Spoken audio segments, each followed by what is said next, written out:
I was outside dealing with some kitty issues. Sorry, guys. Yes, actually, I was Wealth of Nations taking care of the kitty cats outside.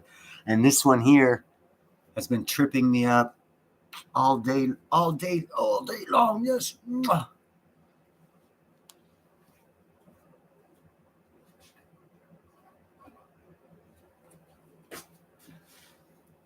So, how's everyone doing? Hey, how's it going, BT? Art collector, Mary, Wealth. Sorry, I was a little late. This little guy here and his brother. How's it going, Sam? Little talk. I'd like to talk about Argentina. See what everyone knows about Argentina. They're going to be since the new president got elected, he wants to use the U.S. dollar down there in Argentina. What do y'all think about that? I got to get this guy off of me. Come on, guy. Here we go. And they got like 140% inflation down there. There we go. I got him chasing the ball. Imagine that. We have 140% inflation down there, and they're switching. This new president wants to switch over for. Hey, how's it going, Long Live Toys? He wants to switch over to using the American dollar down there in Argentina, which I think is kind of cool because that means that we're going to change our dollar back to the one we had before 1971. So we're going to revert back. Because what I like doing is we say we're in a 50, 80, and 100-year cycle ending. So if it's ending, you can somewhat anticipate that whatever it was that was going on before it ends will come back. So if you look at Argentina, about 80 years ago, they were the cattle beef producers to the world. And they had other things going for them. So I'm looking into Argentina because I'm thinking they might revert back to that and become an economic powerhouse again. Because, there's just, everyone's talking about these cycles. I don't understand what these cycles are, where they got them, how they came about, whatever. But everyone's always talking about these 50, 80, and 100-year cycles. And so I always look back 50, 80, and 100 years. And Argentina looked pretty damn good back then. So I can only speculate that they have a good chance. And hearing some other stuff that I'm hearing about the other kinds of cycles happening, whatever, and seeing different judgments from different court systems and the way they're like blowing the mind, going in the opposite direction of which they had been going. And I'm starting to think that might be how it's going to work out. And Argentina might actually become an American continental economic powerhouse again. There's Dixie. What's up, Dixie? Because I was looking at a few things about Argentina, and there's some decent stuff about it. They actually helped us during the Iraqi war back in 1991. I was amazed when I found that information out. I was like, damn. Because considering back in World War II, how long ago was World War II? 40, so 80 years ago, 80 years ago, 43, 44, 23, 24, 80 years ago. So 80-year cycle. That's when all the Germans went down to Argentina. Took all the supposed stolen artwork that they plundered. So, I just look back, like I said, I look back and I see what happens 50, 80 years, 100 years ago when people start talking about these new countries and new things going, different things and whatever. And I try and make correlations. And, that's why I wanted to talk about Argentina, because I'm seeing some interesting things going on, especially since this new guy wants to use the U.S. dollar to beat their inflation. Imagine that wording. He wants to convert the Argentinian peso, whatever, to the American dollar so they can beat inflation. I know that sounds weird to us, but they're at 140% inflation. We're only at like 20. So again, we're the best looking turd in the punch bowl. And I could see where they would want to convert and use the dollar. Now, what would that do for the M1, M2, M3, M77, 65, 99, whatever money supply. Well, if we get more countries jumping on and using the US dollar, 50 years ago, we got off of the gold back. Okay, 50-year cycle.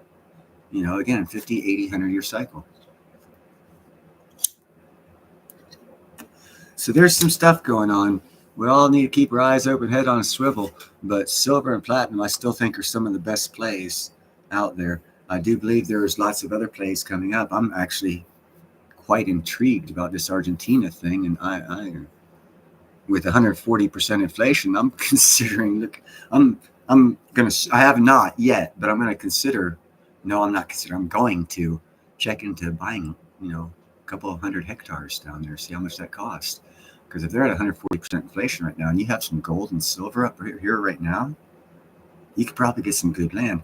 You need to find out the legalities of non-citizens owning land and if they can be taken from you and whatnot. But after you do all those checks and balances and see if it's worth it, I'm sure you can get a lot of land in a country that has 140% inflation.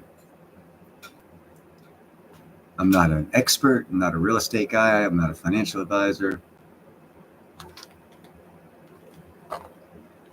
No, actually, another thing that's happened is both China and Russia got an envoy and spoke to America and said, "Hey, get Israel." Here's the other guy. Get Israel under control on Gaza. So basically, what Russia and China did is they handed us a bargaining chip on a chessboard. Of course, our leader that we have right now probably will not take full advantage of that. Hey, Sarge, how's it going? But I could see where it could be of great advantage right now to end the Gaza shit because of what Russia and China want done, and use it as a bargaining chip to get done what we want done and come to a consensus on some stuff to get it done. And as you know, everything's about bargaining chips. So, that Israeli thing's just a bargaining chip. And both China and Russia have come to the table to bargain. So they came to America, which gives us the upper hand on the bargaining. I don't know if that made mainstream news or not, but it made my news headlines.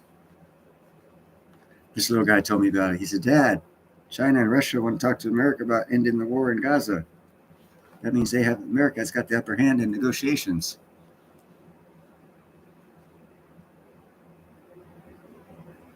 This is one of the few times Mr. Sarge has graced us with his presence. I do thank you for stopping by, Sarge. I know it's late where you're at. William, the whole discussion tonight is about Argentina, my friend. I was going to bring it up anyhow because I find what's happening right there, I find it very interesting because it seems like it's on a pivotal point of change. It really does.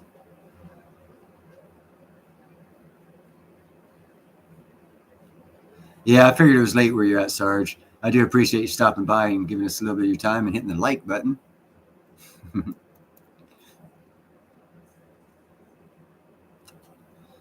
It's always appreciated. I will be being interviewed by this gentleman who goes by the name of Constitutional Stacker tomorrow at 5 p.m. on his channel, and I'll have it downloaded on my channel. So tomorrow at 5 p.m., Constitutional Stacker. He's already put out a thumbnail thingy for tomorrow, 5 p.m. Pacific Standard Time.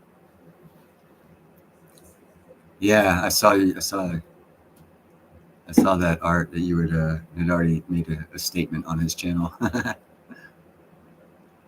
Hey, BT, hello again. We're sitting here discussing Argentina and those south of the border Americans. I'm talking south, the furthest south.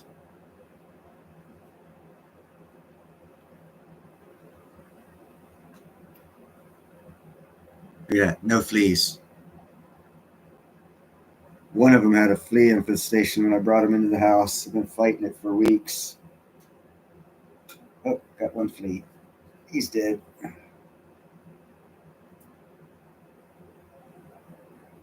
No fleas.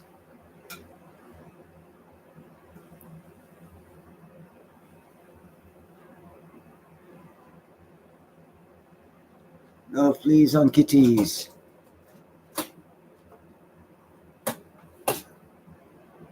Not a fucking hair.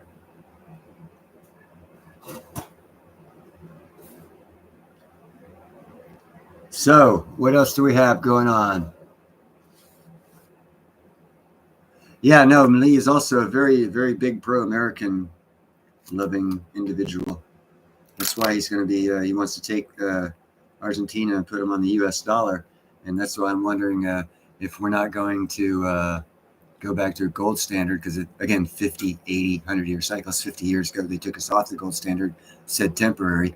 Now we have a foreign country going to be using our dollar. It makes me wonder if we're not going to change back to a gold standard and they're going to be on the new dollar, which will be a stronger, again, world reserve currency dollar, because in a couple of years we're going to be exporting oil and natural gas to the world in US dollars. So, again, everyone joining BRICS, Saudi's going to be out of oil in 10 years. Every country joining BRICS is not going to be, unless they change their whole dynamics and infrastructure, they're not going to be much economically, no matter how much their GDP is. That's through consumption, which means they're buying stuff, not making it. Ethiopia doesn't make stuff. Iran doesn't make stuff. Venezuela doesn't make stuff. Saudi doesn't make stuff. Only oil. They don't. None of them make stuff. And China, and they're not doing that no more. So that's my concern with BRICS.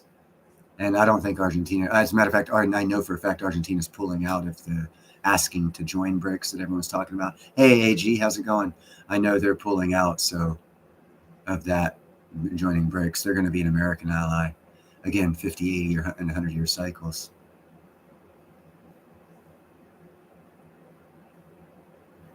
Yes, it does wealth of nations. It is Chile. And I believe there's a platinum group metals vein in those mountains in Chile and in Argentina. Hey, buffering.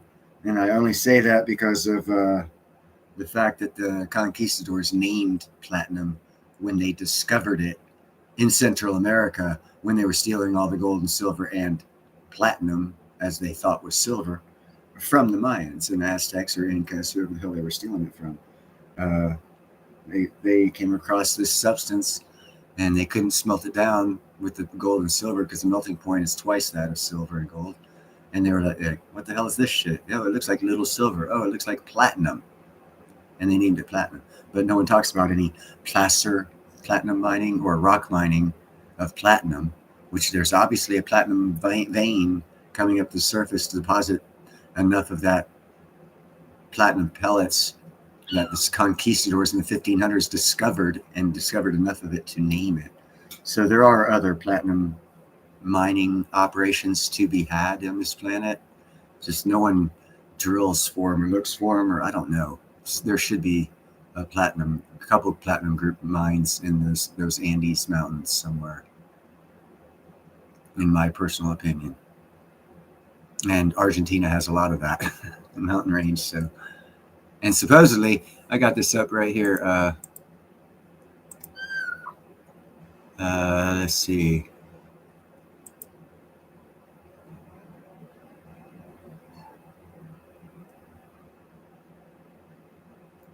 No, that's not it. Let's see. Argentina possesses 61.74 metric tons of gold reserves. So they're not shy in having their own gold, even though they have 140% inflation. The other guys decided to join. So now I got both Rugrats.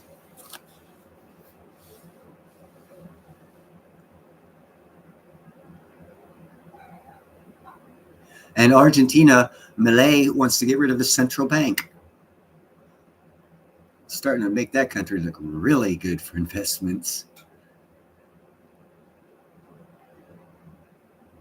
Yes, I got both of them, Art Collector, both of the youngest ones. And they've fallen asleep, which means I'm going to put them in their kitty prison.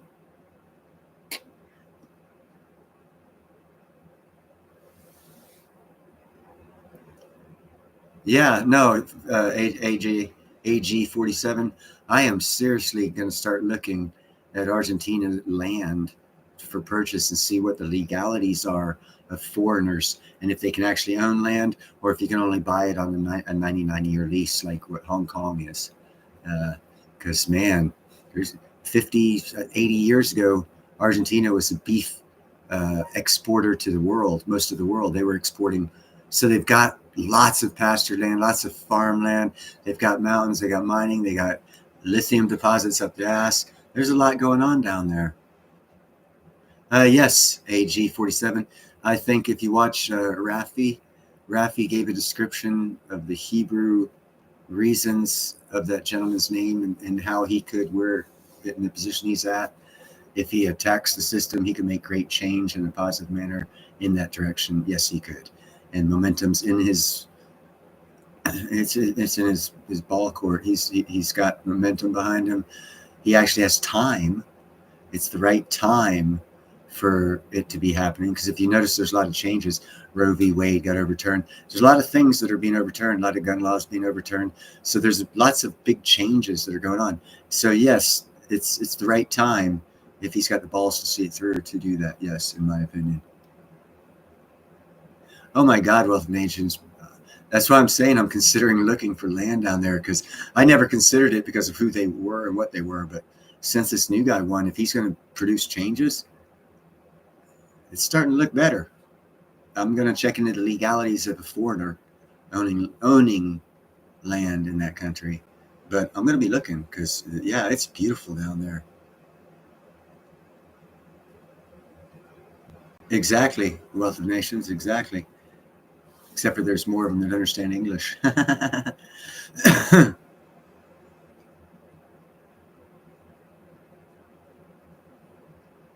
Hey, that'd be a good thing to do, Sam Baker. I mean, Colombia's cool. It's a great place too. But man, if Argentina truly goes in the right direction, expats head towards it, it's going to be a great place to be, man. It's going to be a great place to be.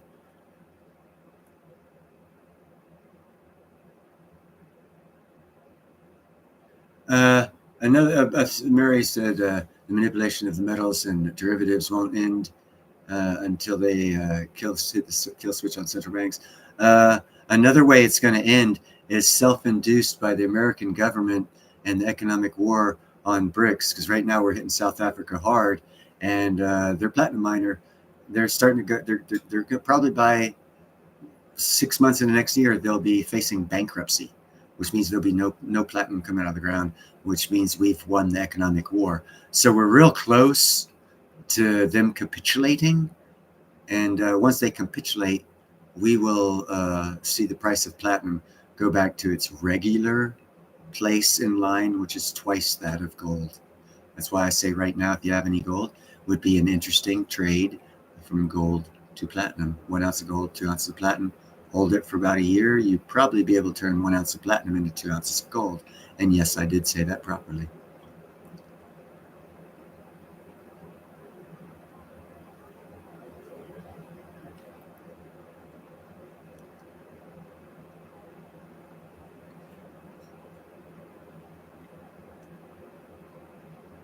Yeah, the Aztec and Incan Mayan lineage has a lot of beautiful qualities to it. Other than the fact they died out. They integrated into another society, obviously.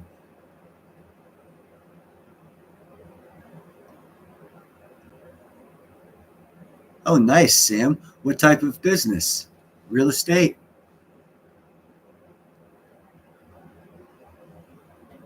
Yeah, Sarge, I often ask that too. And that's why I started researching again. And if you look at a 100-year chart of platinum, around the same time that South Africa joined BRICS, the price of platinum historically took a left turn at Albuquerque that was never charted before in history. And then if you look at what else happened that same year, we started an economic war with them. We control the price, they control the commodities, so they're fucked. It's a long-term game, but I can see it. I can show you the charts. I can correlate it with the fucking history of when they joined BRICS. I was correlated with the history of the economic war we got with them, and it all correlates. Anytime you have three things correlating like that, coming together, saying, hey, we fit, we match, we're together, it's because they fit, they match, and they're together. So once the economic war is over in South Africa, with South Africa, platinum will freaking 4,000 in 6 months.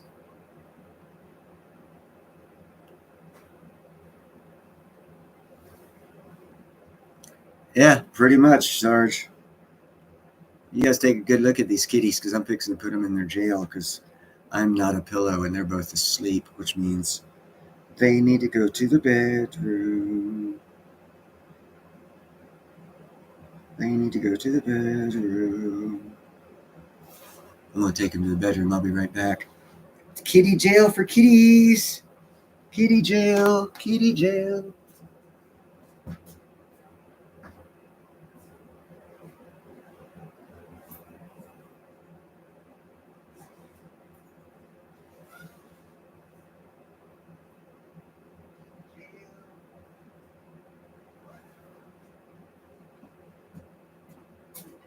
You might hear them meowing before they go back to sleep, but just like any child, you just ignore them and they go to sleep.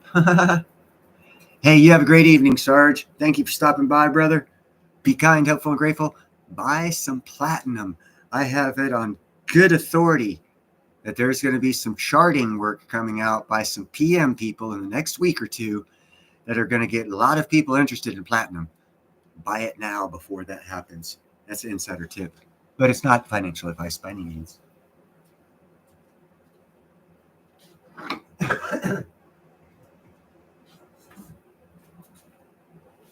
But if you hear people like on Arcadia Economics or Liberty and Finance start bringing up charts talking about platinum war, it's for a good reason.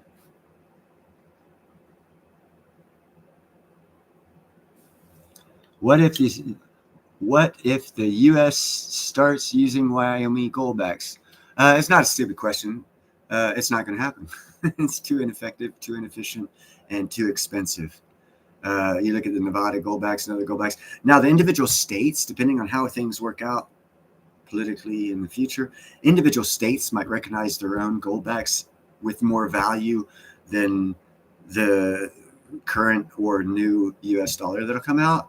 I'm not saying that won't happen, but national level, I don't see in 5 years if you have a Wyoming or Nevada goldback, it being worth as much as you paid for it if you're in Florida, because the amount of gold in it and the amount of money they have to charge for the actual making of it, it just doesn't correlate to an efficient or effective monetary system at this point in time. Unless they reevaluate gold to a higher price, then it'll be worth it.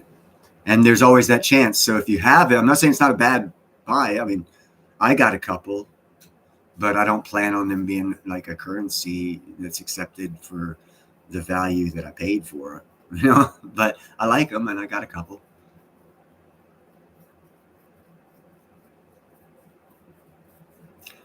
Yeah, there you go. Wealth of Nation. No, the only dumb question is the one you don't ask, because then you don't get an answer. And that's the true stupidity.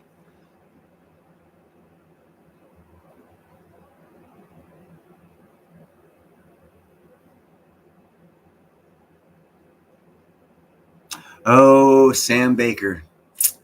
I know. I'm glad you got a group of people that you can get together with and do that with. That's awesome. That is awesome. You've got a good community.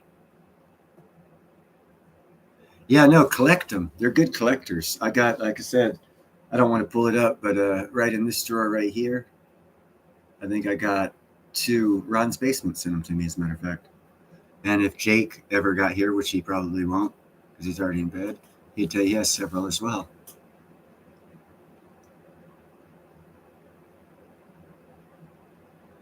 Well, yeah. Mary, I can tell you one place that will be the safest place, and that's when I built my solar power catamaran. Because if you have solar power catamaran, And by the time I get it built, hopefully within the next 5 years, I'll be able to get all my shit together and get someone interested in wanting to finance it. When that mother son of a gun gets built, you will be able to stay on the ocean, and the only time you need to come in is to bottom paint for 10 years. You'll be able to stay out for 10 years. I mean, every 2 years you have to come in and do, bottom recoating, painting, but you won't have to live anywhere on land, which means if you don't like the country, the state, whatever, just go, because there ain't no fuel expense. And you can get seafood. You're in the water. You can make your own water. Once the boat's paid for, you're in fucking self-sufficient city, and you're mobile, which makes you harder to find. So it's not safe, but I think it would be the safest, especially if you got a group of people with you. 80-foot, 100-foot, 80-foot catamaran. You can have 4 couples easily. That's 8 people.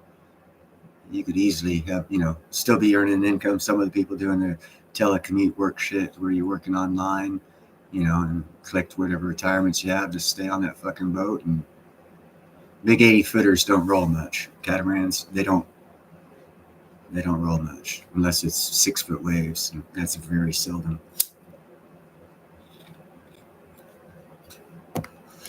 And like I said, man, you can go anywhere.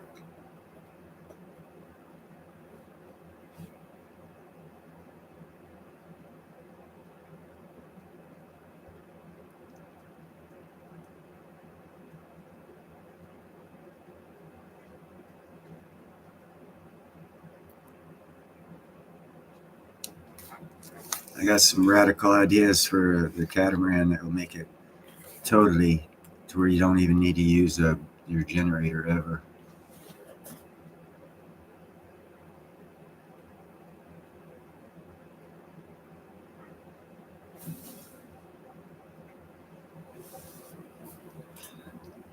Well, I got several businesses. I just once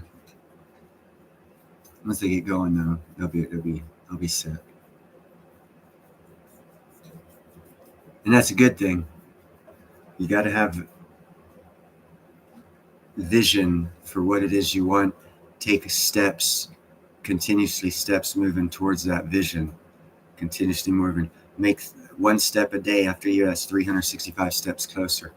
You'll get there within 2-3 years.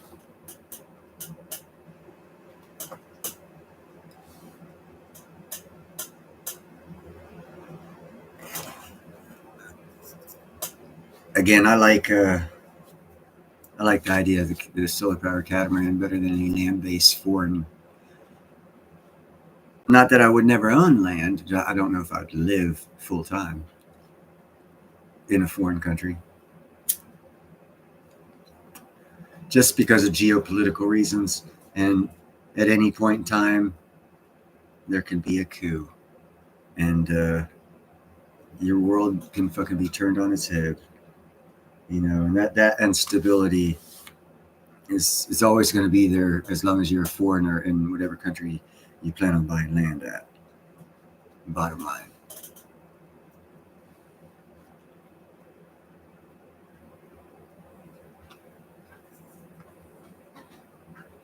Yeah, that would be a slight problem.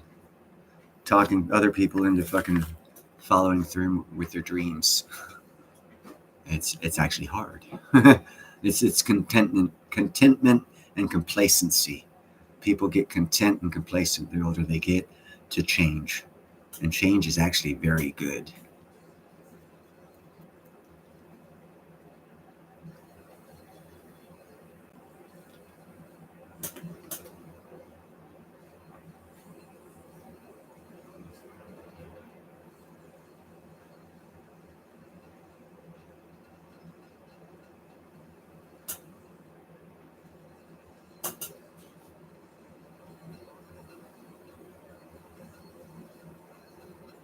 Oh, well, that's fucking cheap, man. My early retirement from the ironwork qualifies for that one, Sam.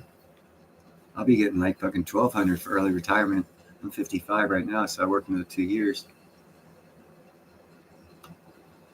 Pachanga. But of course, I plan on opening a couple businesses within the next 2 years. So what you guys need to do is y'all need to just stay in touch with me, because once I get some fucking money up, I'll be buying a fucking island somewhere. I'm actually looking at the Philippines. They got like 10,000 freaking islands, man. And for the most case, they love Americans there, and you can buy land and own it. And it's very friendly. And buying an island is the American dream. Actually, no, it's not, but it is. But it's not the American dream. No. There's no apple pie involved.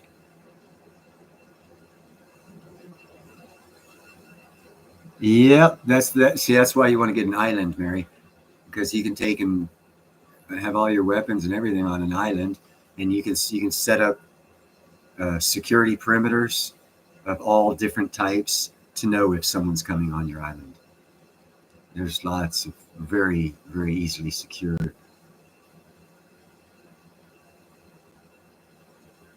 No, not Thailand. It would be the Philippines because of the amount of islands they have. And what you want to do is you want to look at the islands chains that they have, and don't get the first islands that are off on the Pacific. You want to get the second set or third set of islands, because they're not going to catch a large amount of the storm surges, and they won't get as much high tide and low tide changes. But the way the islands are there, and the island chains do run up into Thailand and Indonesia, but I'd stay in the Philippines because the laws. I'd stay in the Philippine Islands and probably buy an island there.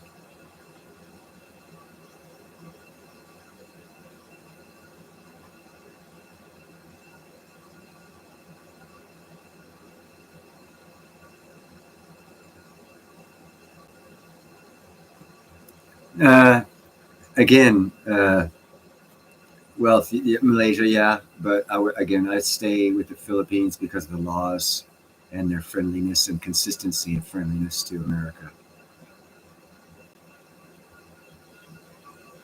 Oh, you can't? Oh, yeah, you can. You just got to know the right people.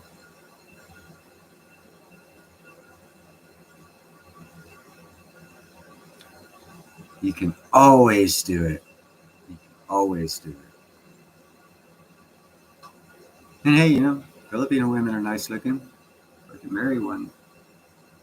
Get an island. What's the dowry? I'll take an island. Singapore. No, I wouldn't go to Singapore. I wouldn't go to Japan. And I wouldn't go to Malaysia. And I wouldn't go to Indonesia. Just because in Malaysia, Indonesia, there's a lot of religious people of a certain religion that don't get along with any religion in those areas, and you'll always have problems.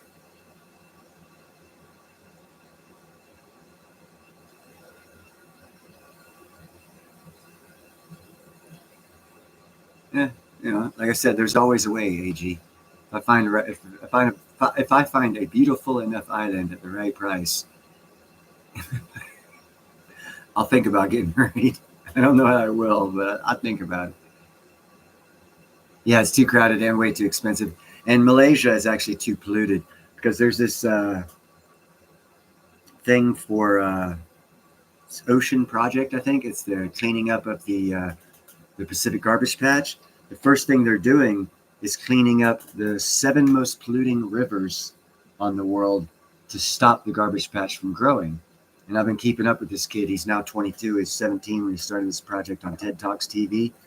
And of the 7 of these ocean river cleanup projects, 5 of them are in Malaysia and Indonesia. And then there's one in the LA River, and then one in some other country. But 5, the most ocean polluting countries or area of the world is Indonesia and the Malaysia area. Their rivers are fucking pollution city. Of course, for plastics that go to the Pacific garbage dump. So that's another reason why I'd stay away from there. And actually, if you watch a couple of these sailing shows, when they go to Middle Asia or Indonesia area, they'll straight up tell you, we don't want to go north, even though that's where all the islands are. It gets trashier, and there's more trash in the water, and the water's more murky. So that's all the derivative of the trash that comes out of those rivers in that area of the world.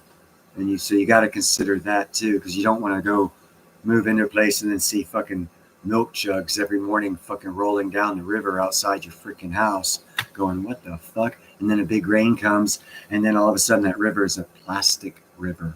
The water's underneath all the plastic rolling down. It's kind of sickening and disgusting.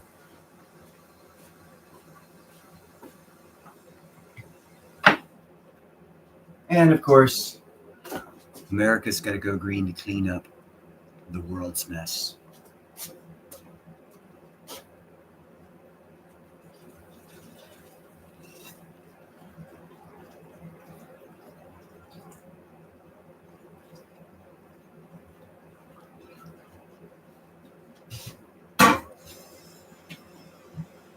I mean, heaven forbid if America went over to the Philippines and started destroying reefs to make false islands to put military bases on, we would be Satan. But let China do it 7 times and no one gives a fuck. So China did it 7 times, destroyed reefs in the South China Sea to make islands. And where were the environmentalists? Where were the tree huggers and the reef crybabies? They destroyed reefs. You want the Great Barrier Reef? Yeah, it's going to be the only one left because that's the only one that we have to pay for. No one else in this world gives a fuck. We're paying for it all. You know that when you get taxed. That's the Green New Deal. America will clean up all your mess. Make more of it. We'll pay for it. Yeah. Illegal immigration costs us $500 billion a year. If we stopped illegal immigration and deported the people back to the countries they came from, we could knock off $5 trillion off of our deficit in 10 years without raising taxes. Holy shit. Right? Vote for Neil Hahn president 2024. I can lower the deficit without raising your taxes. I could probably knock off 10 trillion in 10 years and it not affect anything except for wasteful spending and stupid shit that we're spending now. And if it got knocked down by 10 trillion, we'd actually have a chance of paying that fucker off. But I'd get assassinated, so don't vote for me, I guess. There's so many fucking things that we could do that no one's fucking talking about. It drives me crazy, man. And then they throw up stupid shit, and then everyone starts talking about the stupid shit and forgets about the important shit. I'm like, what the fuck are people doing?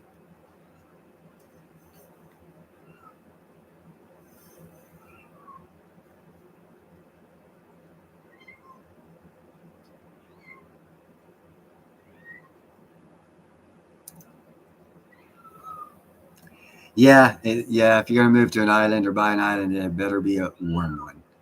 So I told you those kitties would be meowing. I'm going to put some milk in my tea. I'll be right back. Quiet. You guys are in prison. You were sleeping on. I'll sleep off.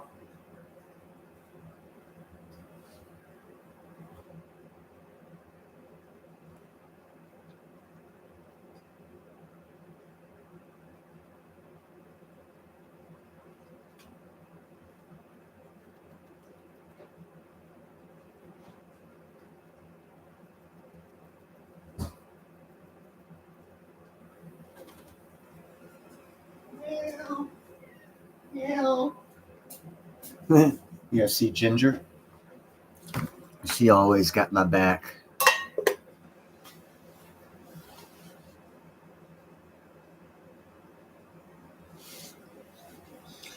That's a nice thing. Again, I'm still looking at Argentina very closely. Looking at a 50, 80, 100-year cycle. Look at Argentina. They have islands too. Not many.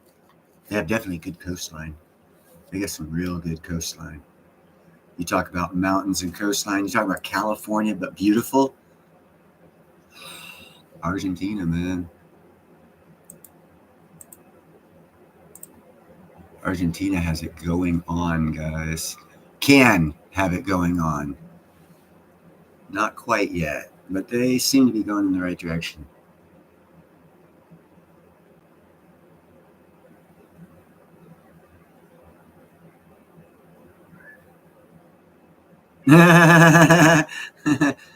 Heart.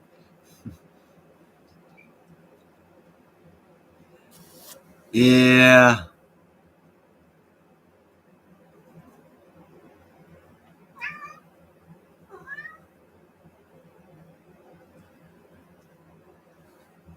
Yeah, Sam, like I said, Colombia, good spot for expats. You'll run across a lot of them down there.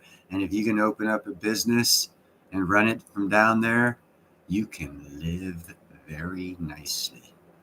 Very, very nicely. Very nicely.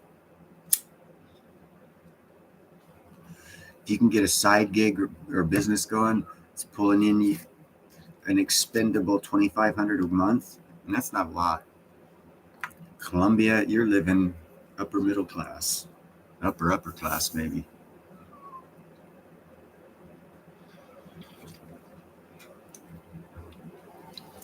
Art collector. I'll have to look into that. I was wondering about that myself, and I was going to look into it. And then I said, nah, still not sure about Bitcoin. XRP, XLM, yeah, but I don't think they're actually crypto because they got governments working with them, or at least XLM does. They got a contract with the Treasury Department. So yeah, they're not crypto. I mean, once you're associated with the government, you're no longer decentralized. I mean, you're not crypto. People have a weird way of looking at things. Yep, Sam, you got a good brain on you, brother. XLM is going to be a good one. Again, it's really not a crypto, but it's in the arena, so they're going to leave it there. It should probably be on the stock market.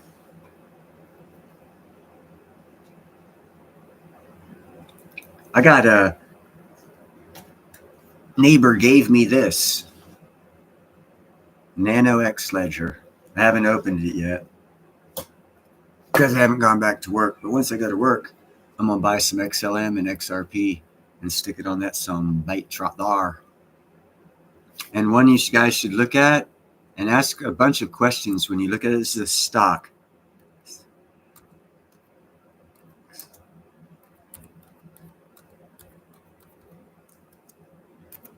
It's a treasure hunting company. They've been around for 23 years. They've been at less than half a penny for the last 10 years. They should have been out of business, but they've been working with the Florida and federal government regulators for the past 10 years, and they've been keeping them afloat as a company until they perfect their technology. And once they perfect their technology, it started out 23 years ago at $8.63 because they had a great idea. They just didn't have the technology perfected. They do now. And it won't be about a matter of a year or two before they go back up to 863 again, and they're like less than half a penny right now, and have been that way for 10 years. And if you really look at them, you'll be asking yourself a question: why haven't they gone out of business? Why haven't they gone out of business? Why haven't they crashed and sank? They should have, and you'll be 100% correct, because then you got to dig deeper and find out why they haven't. And you'll find out that the federal government and state of Florida government regulators are keeping them afloat. Bingo! Invest in that company. They're keeping them afloat for a reason.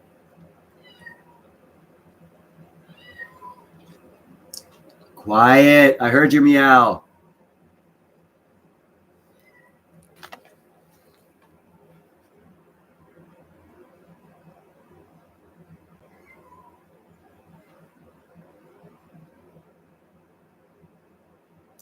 Yeah, it's just gonna. I'll probably just let the shit sit there and just keep adding to it for like probably 4 years, and then I'll look at not this halving, but the next halving. If Bitcoin's still around, that's when I'll worry about getting rid of them. At least that's my plan. I just let it sit there. The code will be so fucking easy for me to remember.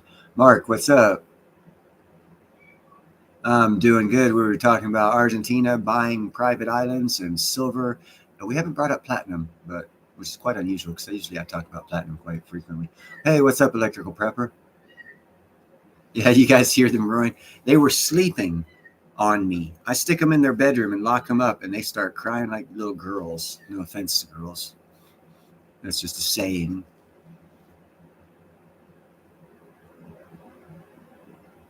Oh, that would be cool. That would be very cool, art collector.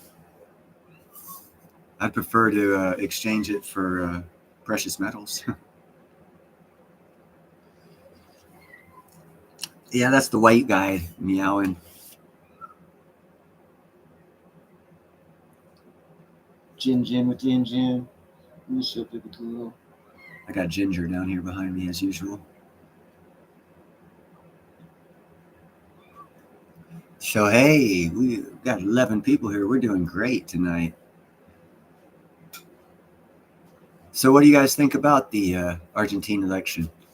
We have some guy come out of nowhere who's a teacher who just hated everything that was going on, ran and got elected. I'm thinking that's a holy shit moment. Holy shit, what?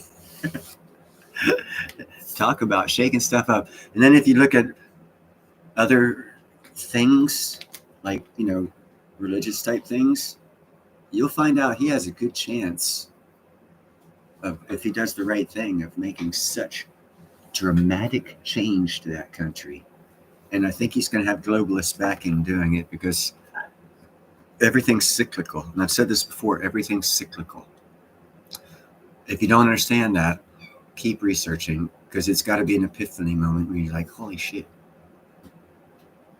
that is cyclical. But once you get that point, you figure it out, it becomes very easy to see.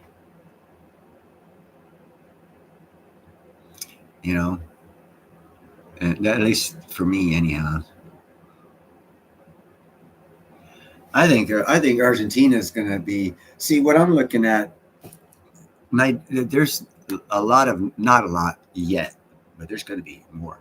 There's a few non-OPEC nations that have started drilling and refining oil.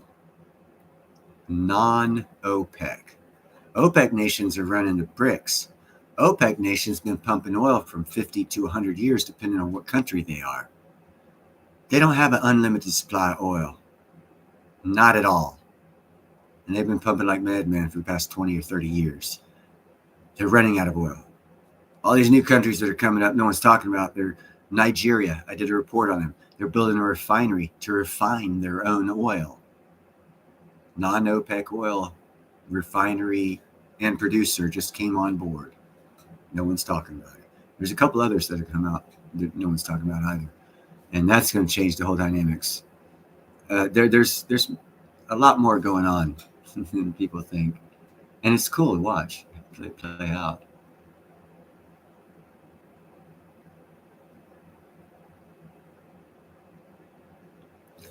Wealth of nations. That is the exact type of thing that I'm talking about.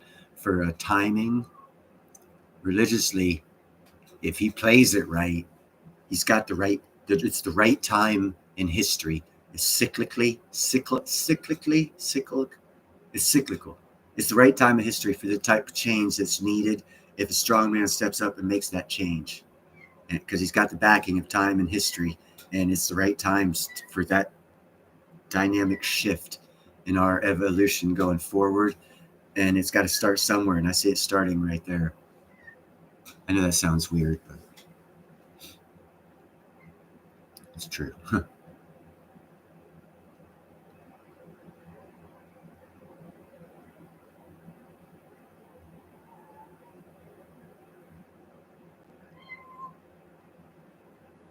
Yeah, Mark, there basically are refiners, because they don't have that much oil left.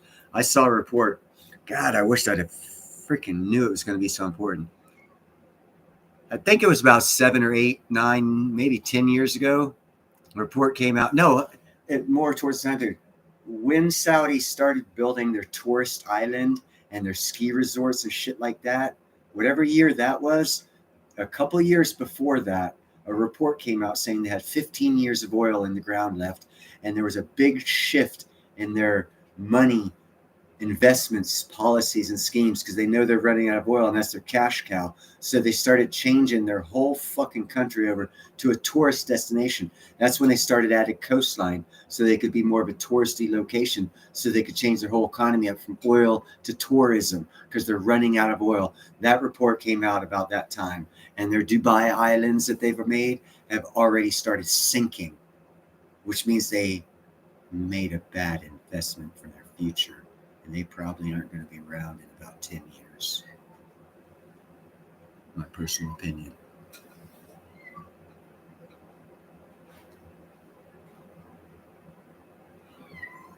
Yeah, exactly, Mark. They need to have something other than oil. They are never going to have as good an economy as they have when they have oil, which they are running out of, and they know it. That's why they're running away from the dollar. The dollar is not sinking because of them. They're running away from the dollar because they're going to sink because of the dollar. That's why they're stopping production. They want to extend their game as long as possible and get as much money for the little bit of oil they have left. So they're going to lower production. And if they stick with us, they can't lower production. They instantly get to fuck themselves if they stay with the petrodollar. And everyone says, "Oh no, the petrodollar is dead." Yeah, that's a sure sign that Saudi's running out of oil. No one looks at it like that, though. But it's just as true. It's just as true. That's why I'm not concerned about the petrodollar, because I was alive before the petrodollar. And you want to know what? There wasn't a war over it. We just hopped on it. We gave up the gold back, had a bad recession for about 5 years, and we were on some fiat bullshit currency. So now the fiat currency bullshit's ending. We're going to go back to a gold back. No one's going to die over it. Well, I mean, people will, but not because of it. Because of their lack of vision, complacency, and wanting free shit. And that's what they're going to die of.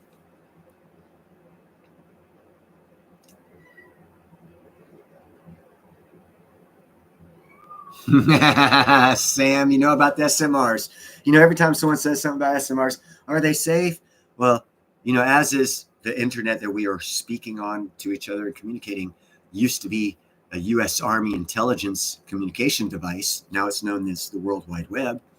SMRs, think of this for safety. They have been in nuclear. Submarines have been run by SMRs. Technology's been perfected for 20 years. Our aircraft carriers, I think 8 of them or 9 of them are nuclear. SMRs run our aircraft carriers. We've had SMRs in America for 25 years. It's just now they're going to the private sector. Rolls-Royce gets a contract with the UK government to build SMRs that can be used for a moon base. The delivery of those specially built outer space capable SMRs are to be delivered in 2028. NASA has a contract to have a moon base starting to be built by 2030, for which the SMR that the United Kingdom government contracted with Rolls-Royce for is going to be used to power said moon base. So you've got 2 countries saying there's going to be a moon base. And one of the countries is providing the power source as we speak. It's being built up for them, especially for outer space use. They got the technology from under ocean use or nuclear submarines. That's why I say, man, space mining, technology, refining, ground floor opportunity for investment. And actually, Rolls-Royce has a few contracts, and I have not been able to determine or find out what countries they are for, but Rolls-Royce has contracts with a few countries to build SMRs for them. Because obviously Rolls-Royce is gotten into, they're not just cars. They have a division that builds SMRs, small modular reactors, and they're one of the world leaders in building SMRs. What's up, Nickel?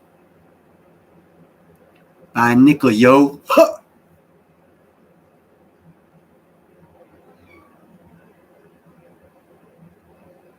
Oh no, yeah, we're going to be back on the moon. If the SMR is going to be provided to the United Kingdom by 2028 from Rolls-Royce to power a moon base, the moon base should be built enough to need that power source by 2029, late 2028, and should be manned by 2031, 32. And production of whatever they're going for, H3, water, hydrogen, whatever. I see them refining uh, uh, rocket fuel so it could be used like a Chevron station. Once you get into outer space, you go there, tap up, fill up, and go to wherever the hell you're going. No gravity, so it's a lot cheaper. So that way you don't have to totally fill your rocket up with fuel down here where it costs like $15,000 a pound. You can drop 10,000 pounds of fuel, get enough fuel, just go up there and fill up there and take off from up there, and it'd be a lot cheaper. Another way to lower the cost of space exploration. I see a whole bright future for a moon base or a refinery, at both a base and a refinery, and mineral gathering and refining, and to be sent back to Earth. Electroprepper. An SMR is a small modular reactor. They're nuclear reactors. They can be as small as the bed of an 18-wheeler truck and transportable. It's like a big Energizer bunny rabbit battery. You just take it somewhere, set it, plug your power in. You got like 50 megawatts up to 130 megawatts of power instantaneously. No, just drop it off, plug it in, plug and play. It's going to be the power source for cities of the future. So that way they're not depending on any government or any company for power. Lots of big cities I see in the future buying SMRs to power all of the city's needs. So that way they can cut all their transmission lines to other cities and all this other shit and be more self-sufficient as cities.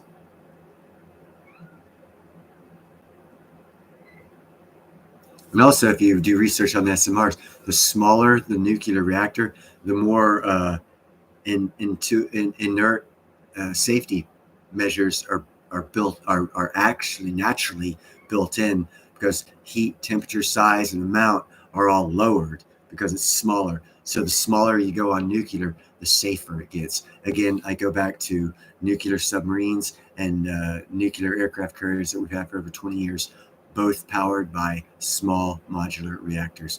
The technology's been perfected for decades. We should have been using them 15 years ago.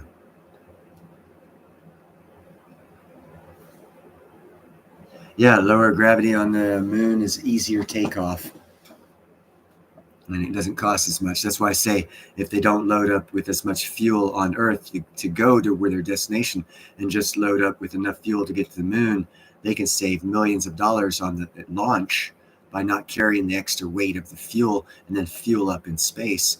And it'd be just the same expense because your refinery and your production and distribution are all right there. It's not going to be transportation. So you can pay the same price for it, but it costs you a tenth the amount to take off. So you can get a full tank of gas and take off from where you're going from the moon, and your distance to be traveled for that fuel is exponentially greater. I mean, it's just game changer.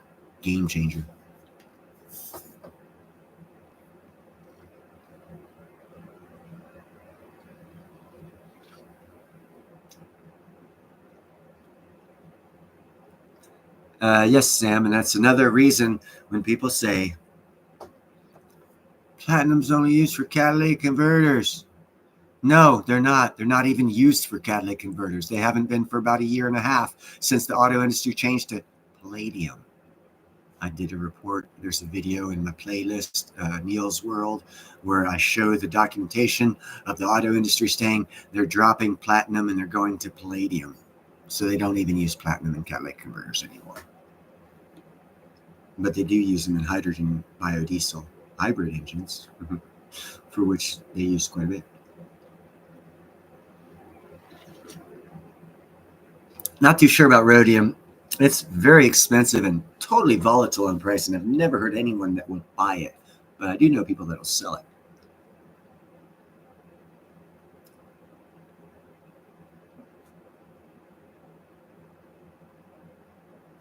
Electrical prepper, you got the point. You got the point. That's what, basically, it doesn't have to be actually like that, but that is the direction I was talking about. You just get up there inexpensively, load up with the fuel up there, and go wherever from there. And the expense, again, Eli already dropped the expense of rocket launches by 90%. Having a moon base will drop them another 90%. It's going to make space travel actually affordable for those people that are left of the upper middle class. Hey, what's up, John? How can they screw up the moon, man? I want to go there with a company to mine platinum and helium-3. I want to have a moon base. Call it the Han Dynasty. Have a little lounge with some fucking 70s music playing, some dancing girls, some Hendrix in the background.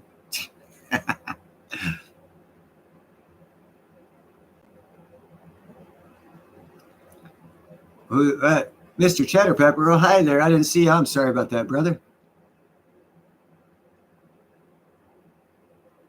No, they just found a couple of moon missions ago. India and China found helium-3 on the moon. Helium-3 is rocket fuel. So it's already there. It just needs to be gathered up, processed, and put in a rocket ship or refined. It's already there.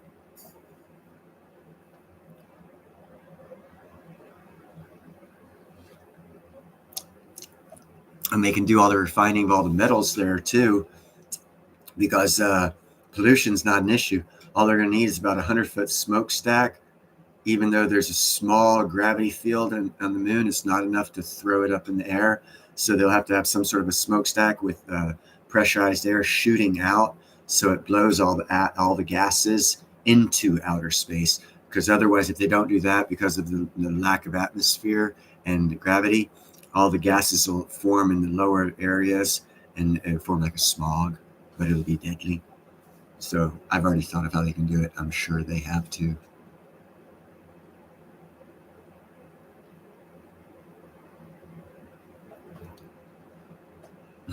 Han's Dynasty in the Galaxy, yes.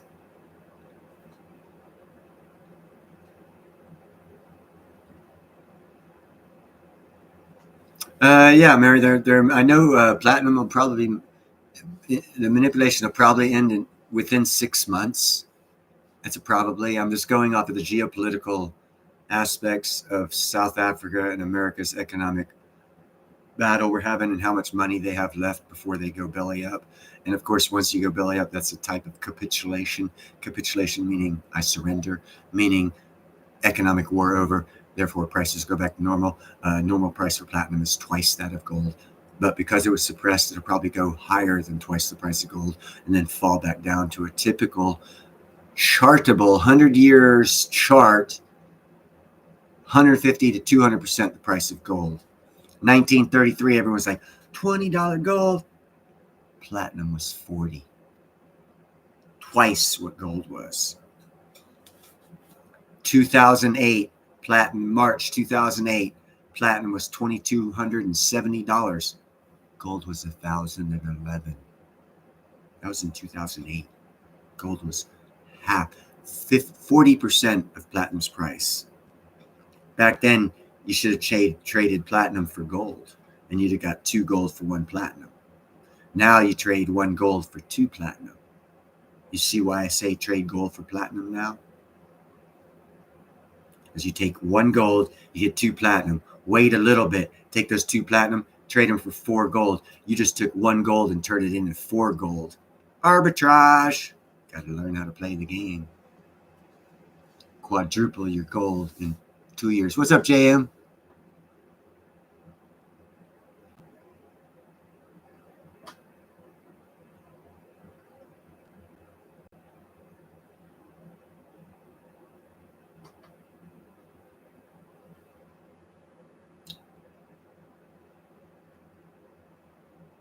So, anything else about Argentina or platinum or business opportunities, shared knowledge, anything?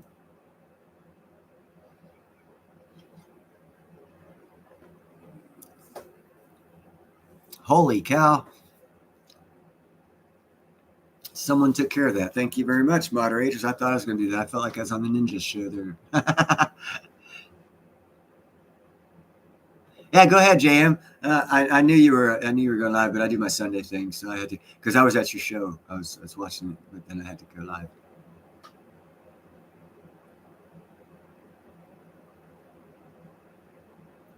I think Argentina is going to be not the next big thing, but a big deal as far as economically and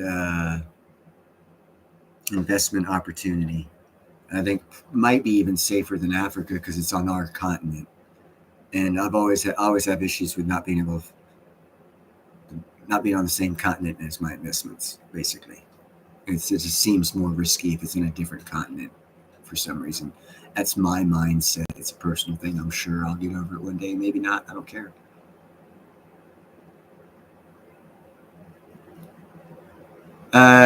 It doesn't matter how long the guy lives, Nickel.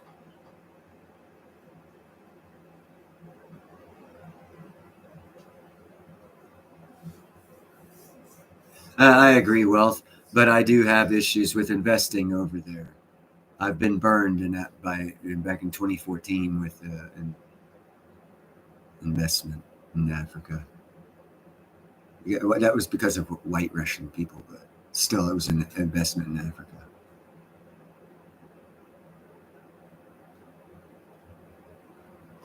Oh yeah, technically, I don't know. Is Argentine on the continent of America, or is there a South and North American continent? I do not know right off the top of my head.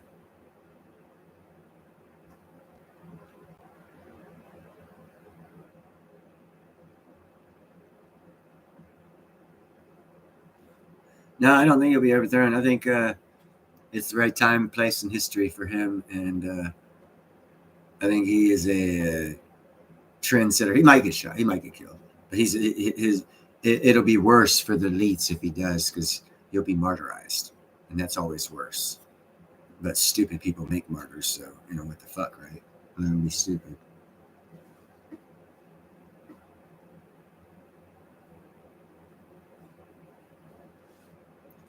Yeah, I closed my brokerage account about a month ago. Yes, I'm always early. I'm probably fucking a year. Well, maybe not a year early, but bail-ins bother me.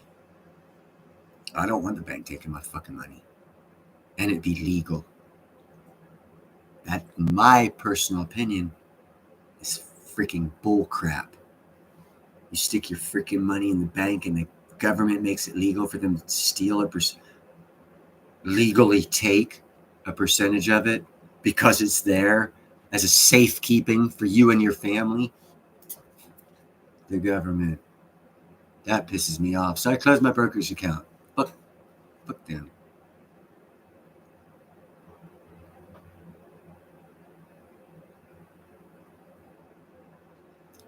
So yeah, I closed that out. I have I'm gonna deposit money in the bank tomorrow because I got to go pay a couple bills. So I'll put that about $50 more than the bills in the bank, and that'll leave me about $50 in the bank. The motherfucker's gonna take a percentage. It's gonna be a percentage of shit because I'm keeping everything here. And that's why I say buy silver and platinum. Be your own bank. BYOB. And why I say I buy silver and platinum and sell it, and I buy it and I sell it. I use it as a bank rather than the bank. I literally will take my fucking paychecks and go buy silver, even though I have bills to pay in 2 weeks. I'll still buy silver. I'll buy platinum. And when I have to pay the bill, I'll sell the silver and I'll sell the platinum because I won't put the money in the bank. And the reason why I do that rather than keep cash is just in case it moons overnight. That's some greed in me. Little greedy devil on the shoulder says, but if it goes up overnight, Neil, you'll have it. And silver saved my ass since fucking COVID. Silver's been selling and buying a silver and platinum has been saving my ass. About the only thing saved my ass. Well, that and my side gigs, a couple side jobs I've had going. Yeah, and that's bullshit wealth. There's no fucking way in hell I'm going to have the government tell me I'm going to invest my money how they want me to. That's communism.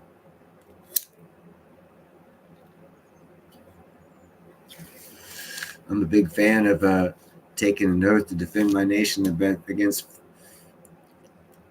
enemies, both foreign and domestic. Oh, wait, I did take that oath. Now they're saying they can steal your money and give you fucking, or force you to buy stock in the bank that you bank with to save your money for a better future for yourself. They're going to tell you how to invest it. Okay, motherfuckers.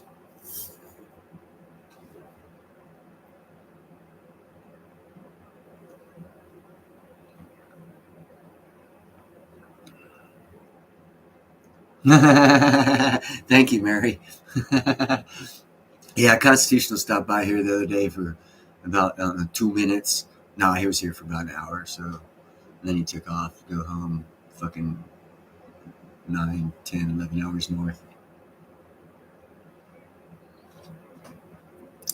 We are Memorex, Christopher. We are not live. We are Memorex. It's like Codex. You take the Polaroid camera, you look at the picture, and that's what we are. No, yeah, we're live, brother.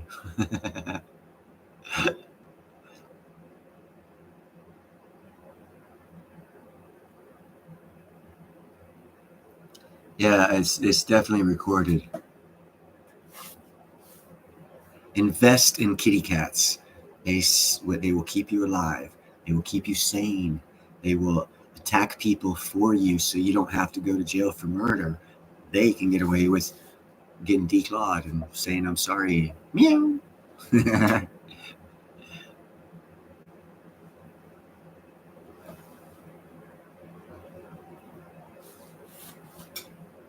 Yeah, Colombia. It'd be nice down there, except don't they have an active volcano somewhere down around that way too? Yeah, they do, I think.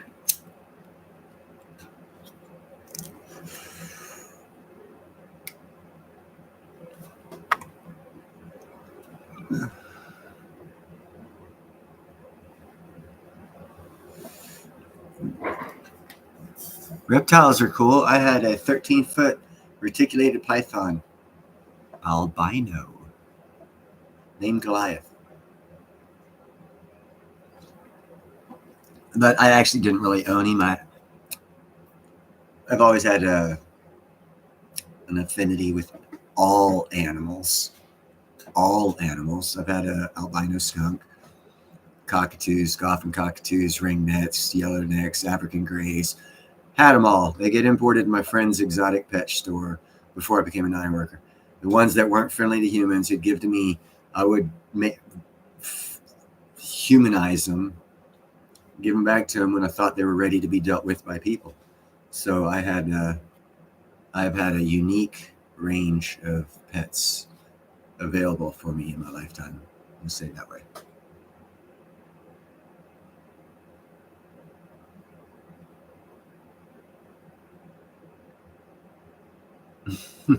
No, you'll be fine, Sam. You'll be fine.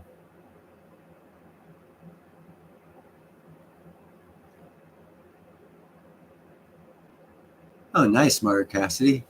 That's what you need. You need your own fucking barter network, local, with people in your neighborhood. Get to know the people next to you. Be kind, helpful, and grateful, and start growing shit. You'll be amazed. Next thing you know, you'll find that the peach tree you have that you didn't eat, that your neighbor 3 doors down will make peach pies, and with your peach tree, they can make 12 peach pies, and you'll get 3 of them for free. Shit like that, you know.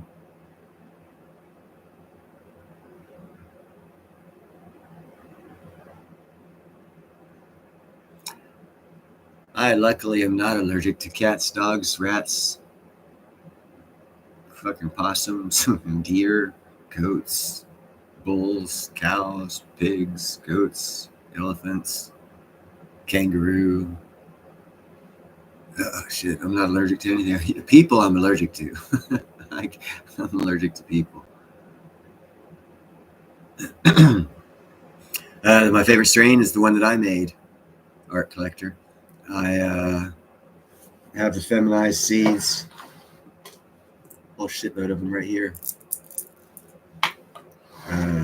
I call it Huckleberry because my dog that I had to put down this year helped me turn the one of the two plants male so I could breed the two of the supposedly same type plant together to make a female seed or a guaranteed feminized seed, for which for the past 2 years I've grown. So I call it Huckleberry. But no one else has it because I made my own. I'm weird like that. And this year I'm going to cross, or next year I'm going to cross that stuff with this shit that my neighbor gave me. And it's called Apple Stretching. And it's supposedly 6 feminized seeds. But I like the word apple in it. I'm hoping it smells like apple because I like growing the fruity shit. Mine is a derivative of a blueberry muffin, but it's not blueberry muffin. It's like the grandmother and great great grandfather of blueberry muffin put together. Yeah, it's weird how that shit works.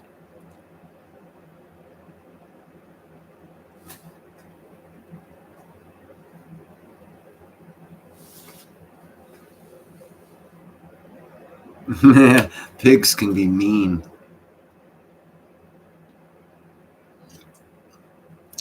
But once they get too mean, they become breakfast, and bacon tastes good.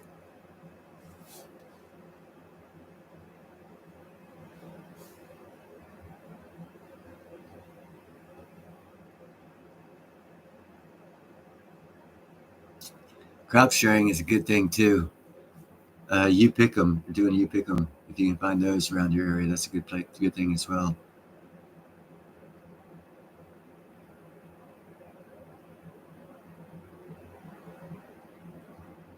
Grow your own, brother. You can grow weed that smells like blueberries, smells like apple, smells like bananas, and just grow your own. Just get feminized seeds and grow soil the first year. Get your soil lively, full of life and microbial shit, and then grow on top of it.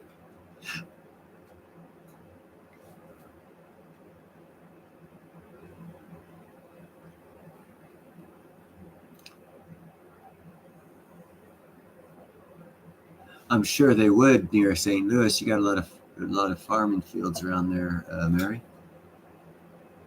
But Duke, exchange information. See if maybe someone Sam deals with might know someone in your area that can help you out, Mary. I'd love for this channel to be used to help people out like that.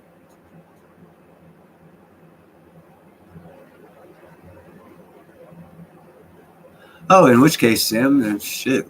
What state are you in now? Before you leave, come to California. I don't like mailing seeds because they go through X-ray and usually nullify the seed, and it's no good. But I'll give you some of my seeds. And it's a purple stalk, purple stem, purple bud with a little bit of green mixed in with it. Shit'll put a normal person to sleep. I do it for heavy pain tolerance. I find most of my friends that smoke it end up falling asleep. Heavy indica, high THC count. It takes care of pain. It takes care of pain, and that's why I grew my own, because the damn shops didn't have shit according to what I consider. Because I've been a 30-year iron worker and I still walk. Okay, I got lots of pains, and this shit works. This shit works for me real good.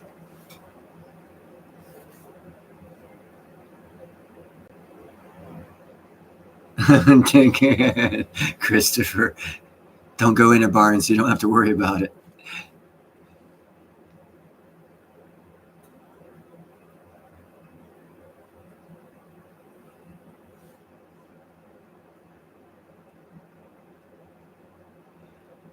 Do you I sell seeds? No, because selling them for me would be illegal because I'm not licensed art collector. I'll give you seeds though for free. That's legal.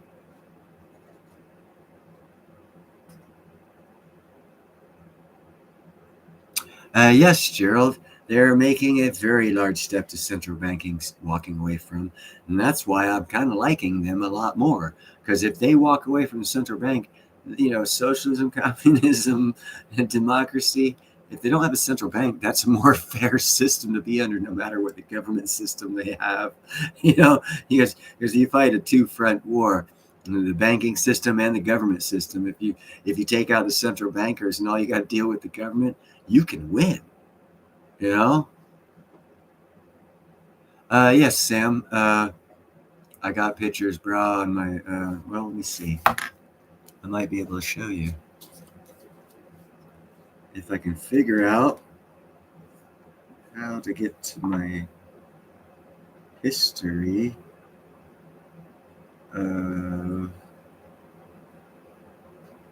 Is that it? Nope, that's not it. Is that it? Nope, that's not it. One of these buttons. That's not it.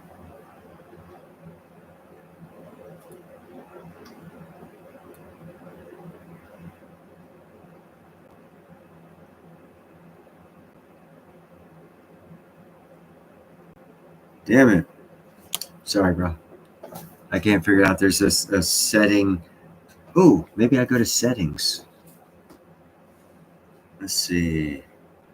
Connection on hotspot. Go to camera, sound, notifications, button, advance. Storage, maybe. Let's see. Videos. No. Well, maybe.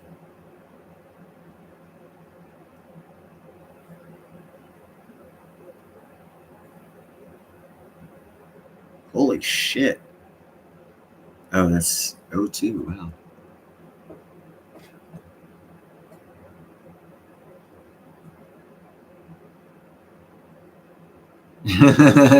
Gerald.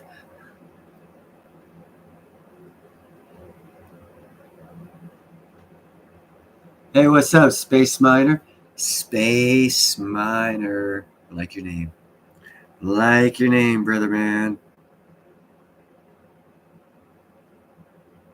Yeah, I don't think I have.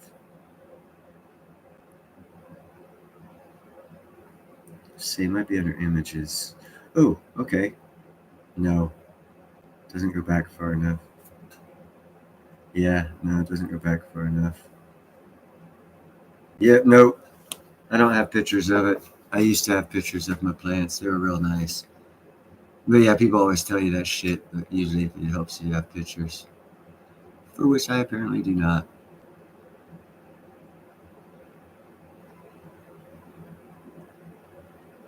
That's because Mark Cassidy, the brain set of the people that'll do the bartering and the networking are the same as a silver and a PM bug.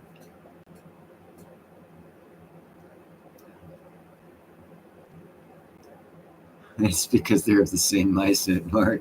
They don't want taxes. They don't want to be traced. They don't want no one to know what they're doing, and it's a mindset of the individuals.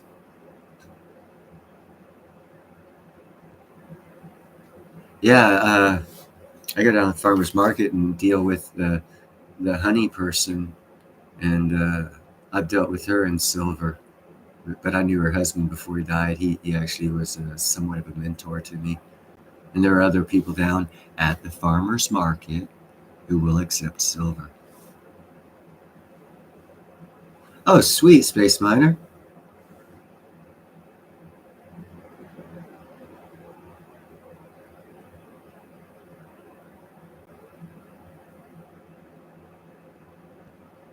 Effingham. Interesting word for name for a town.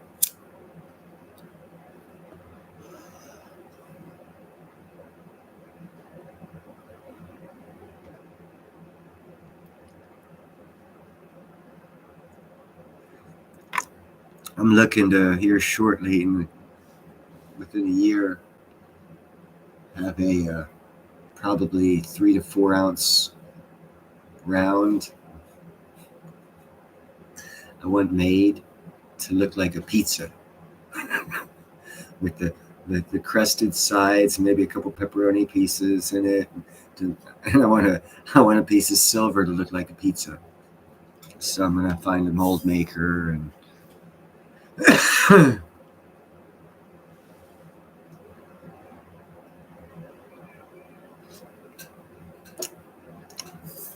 yeah, find someone who wants to who will use and take silver now at your farmer's market. So when the shit does, if shit does hit the fan, you'll know who to go to. You won't have to look for somebody.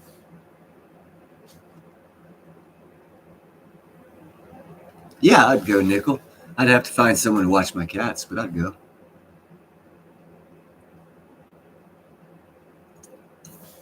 I'm gonna have to thank you very much, JM. Please, my moderation, if anyone wants your channel up, ask the moderators. I'm sure they'll be more than happy to. I am not against that at all, as long as it's not a sex website. I am against that.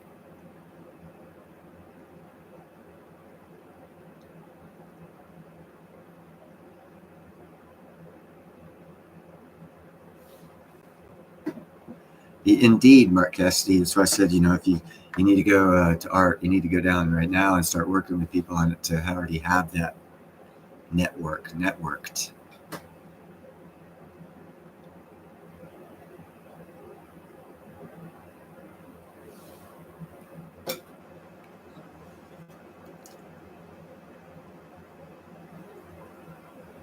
It's good to be seen, even though I can't see you. It's good to talk to you, Christopher, as always.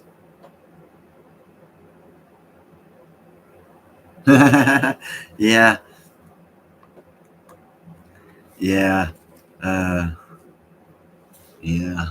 We don't cross talk channel stuff here, but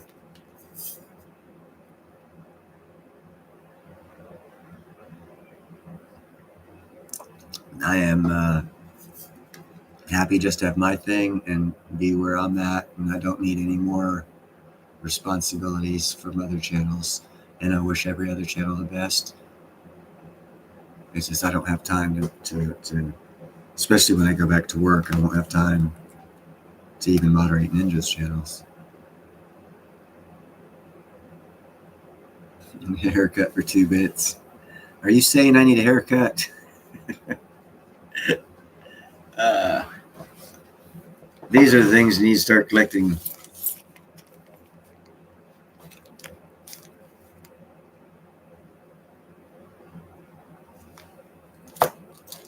$10th silver. Because if it goes to $150, that's a $15 piece. That would actually get you a couple loaves of bread. No, I didn't say you did, Mary. No, I know exactly what happened there, and I just don't want that to happen here. I asked Ron to take the moderation position away from me because I foresaw issues that you had. I foresaw and didn't want to be around when they happened, basically. But I always see things early and leave.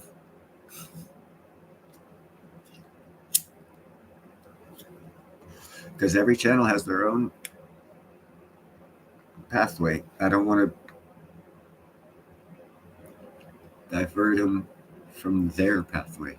No matter which way it goes, it's their pathway. They choose it and they're free to.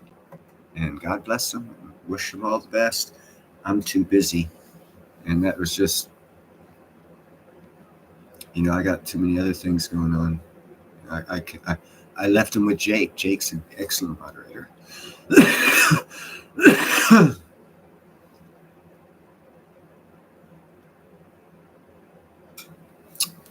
Not if you have copper.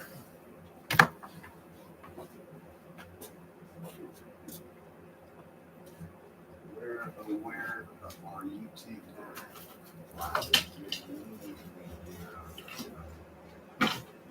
Damn it, I got some copper pieces around here.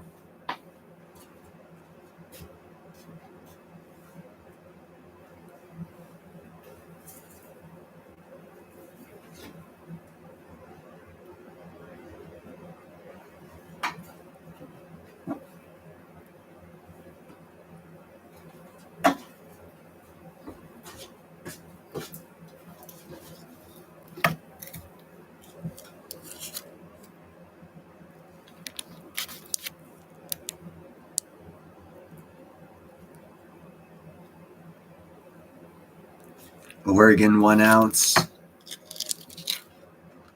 This is the $500 1 ounce. If you have copper, 1 ounce copper, and fractional silver and platinum, you'll be using the copper first. I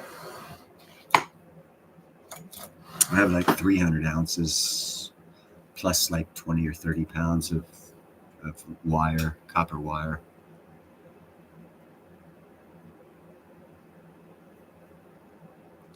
Yeah, well, and I know why.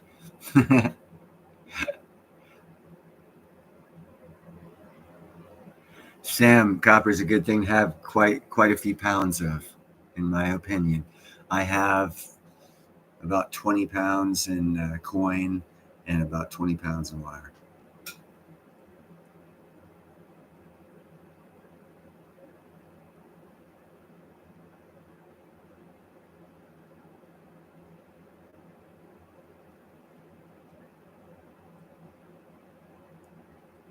Yeah, and it needs to be everywhere, Chris, because that's going to be a monetary system again. It's going to hold great value. Copper will be like the new silver, $25 an ounce.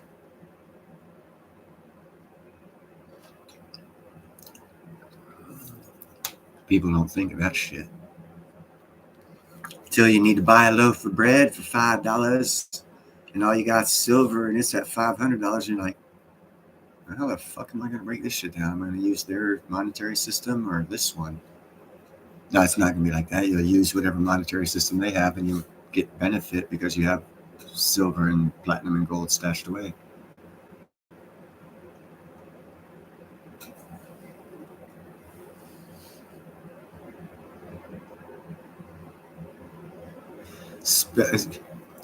Precious stones. Depending on who you're dealing with, the principle of barter is the person you're dealing with determines the value of exchange. So what you have to have is something that someone else will value. That could be as simple as, let's get real here without being offensive to anyone or anything, just trying to get as real as possible here. If the S hits the fan, electricity goes out, supply plane stops, all this other shit crap stops, and you can't buy your normal thing, think about it. And people bug out. Okay, these are the things that I think are going to happen. Bruises, sprains, strains, cuts, and abrasions. Blisters, stuff like that. Good thing for barter. First aid for that kind of shit. Second thing I see happening, women running out of their hygiene products. Because if you ever go camping with a group of people, same number of men, same number of women, just imagine if they all ran out of hygiene products after 2 months, 3 months. What would be of value at that point in time to you that is not of value to you right now? And I can almost guarantee you feminine hygiene products will be top of that list. Depending on the value, depends on the situation.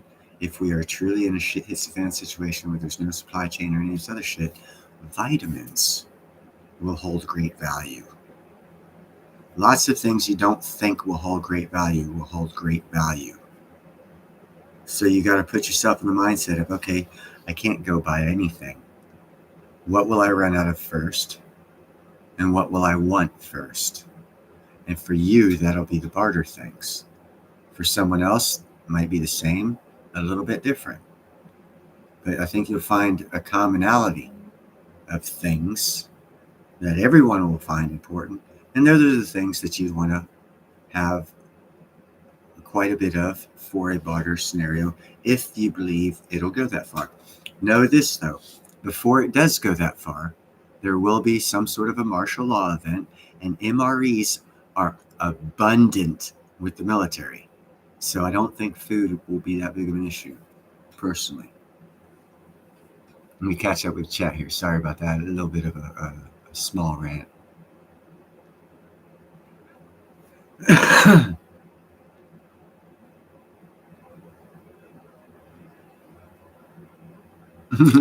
Thanks, Space Hunter. Short and sweet. Yeah, you probably read about all of it.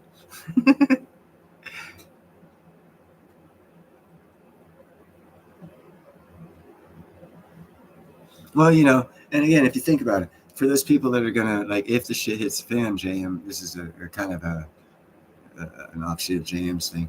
If the shit does hit the fan, electrical. Well, I mean, I'm not saying be real. Be real.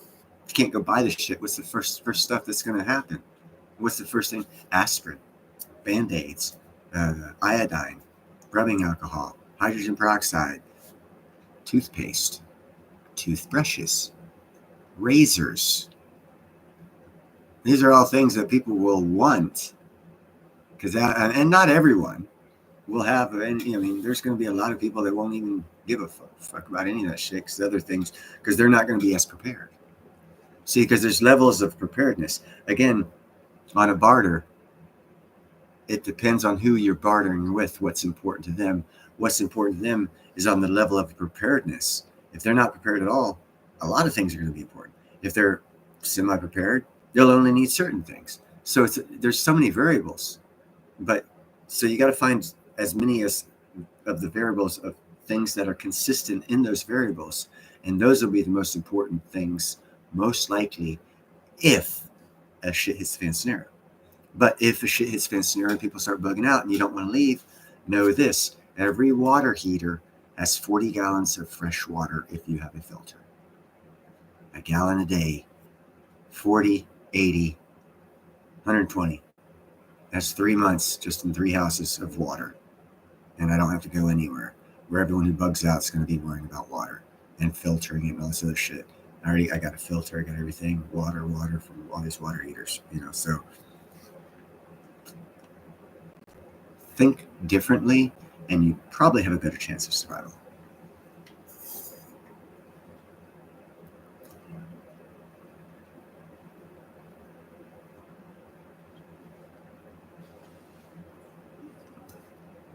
Sam, I don't have an expensive filter, my friend. This is the type of filter I'm talking about.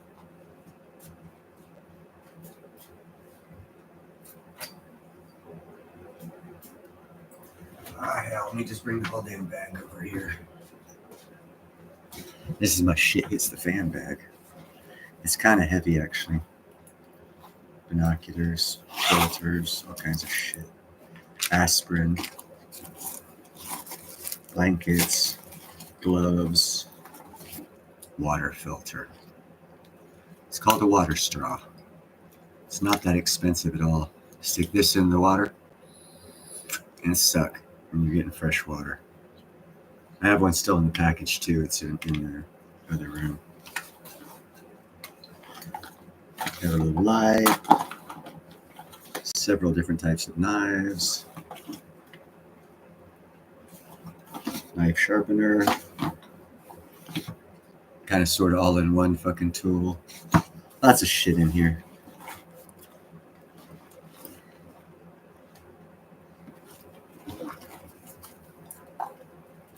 Yeah.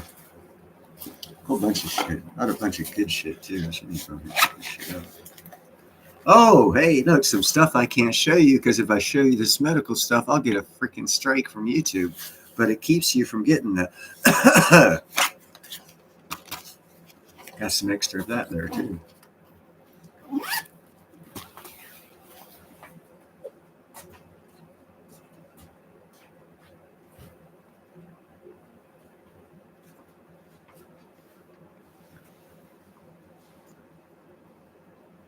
Hey, good night, BT. Hey, I appreciate you saying it's interesting and enlightening. Thank you very much. Right on. Appreciate you being here, brother. Sleep well and be safe. I actually, I used it for the kitty cats when I had them in the other room in quarantine. Battery operated, solar, or wind up radio. I wonder where the fuck I put that son of a bitch. But it's cool. It's a survival radio. Always good to have. So that way, if you run out, you just wind it up for about 2 minutes. It plays for like 2 hours. You can get all, AM, FM, HFF, or something like that. Yeah, wealth and angels. That's a good way to phrase it. Yeah, that's what was in that little thing. More space than aquarium cleaner. I love it. I love it. Great, Mark. That's why I say, here's another thing. If, and I don't think it is, but if it is going to be worse than 1929, I think we're in a more like 1922, 1923. I could be wrong. I don't know. I don't think I am, but there is a lot of evidence saying I could be. I still don't think I am, but I could be vain too. But yeah, if it's worse, in 1929, 70% of people kept their jobs. Not a freaking one of them prepared for themselves, much less other people. So if it's going to be worse now, and those of us that know, say there's like 1 or 2% know, if we prepare for 2 families instead of just ourselves, we start preparing for another family, multiple benefits. If it doesn't happen, you've got twice as much food for just a little bit of hyperinflation happens for a while. You'll be set because you already bought all your food. You'll be set. If it does happen, you can prepare for another family. If we could get half of us to do that, the other half wouldn't be hurting, and none of us would be worse off for it. But there's a lot of jerks out there. A majority of people out there are jerks, and it ain't gonna happen like that. But like I try, man. I'm fixing up these people's yards, making their fruit trees as abundant as possible. Same with these guys over here, setting up their gardens and soil. Same for both of them, to where when they grow, they get good quality crap and a lot of it. So I'm doing what I can, but that's all you can do is do what you can, And I always tell people this, to prepare for 2 families. Yeah, it's hard. Yeah, it's expensive, but the rewards are going to be great if you do, whatever. Try to. Mary, I'm not quite sure, but that's another reason why I'm safe from the, because I smoke, Nicotine does block. It's an inhibitor is what it's called. It prevents certain things from getting to certain areas. That's an inhibitor. And nicotine is an inhibitor for the thing, basically, in the most layman's terms. Not exactly as accurate or as proper or precise as possible, but kind of like that.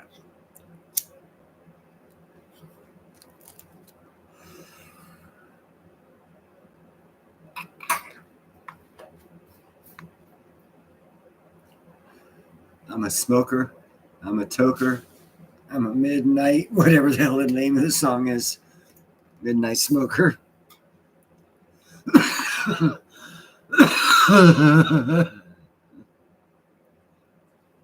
That's good for you, Sam. I never got the vax. I did catch COVID in Hawaii in December of 2019 before it was a big thing. Midnight toker. Yeah, Joker smoker, midnight toker. Thank you, Jan.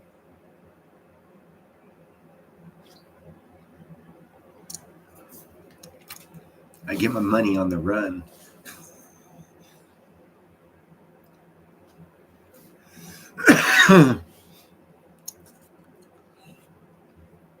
Yeah, we all need to get together after we become rich. And if it doesn't happen and only I become rich. Slap from smiling to straight faces. No, everyone's going to become rich. I don't plan on using metals to become rich. I've got other things going on. I definitely plan on being rich from, or wealthy, whatever. I have a lot of money. No, Sam, I'm going to buy a freaking island enough to put. I've got a housing system. I actually want an island kind of rocky-ish, because I have a building system that's perfectly for unlevel and rocky ground. So, maybe 100 acres, 200-acre island, rocky, that not too many people would want to live on. I got a perfect freaking system. It'll mimic the American Seminole Indians of about 4,000 years ago in their living system. And it'll be fucking awesome, except for it'll be steel, galvanized, obviously. It won't be out in the water, but it'll be close enough to need to be galvanized for just because.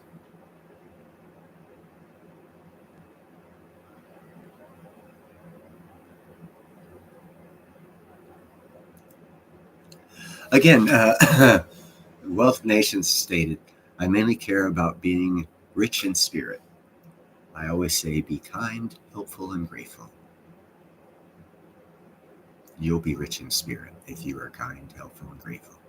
Leave yourself open to be used as a miracle for someone else by God.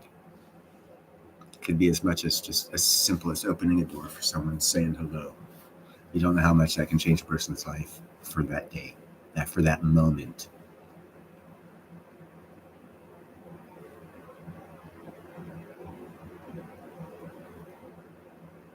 Mm-hmm. That's why we're here, like-minded. And there needs to be more of us. We need to talk. We need to spread the word, get more of us out there, get together, network. Even though we're thousands or hundreds or 10 or 5 miles apart, whatever, we can network with each other. And you just don't know how good that is. If an S hits the fan scenario and we're networking, all of us have 100 people that we're networked with, and 60% of us can come together, dude, we'll all be set. Because if you have 60 families of people coming together who are all like-minded, which means you're prepared to your standards, that's 60 skills. You got a community that's successful, and you can rough it through anything with much ease if you're just in communicata with other like-minded people. Wake up more like-minded people, basically.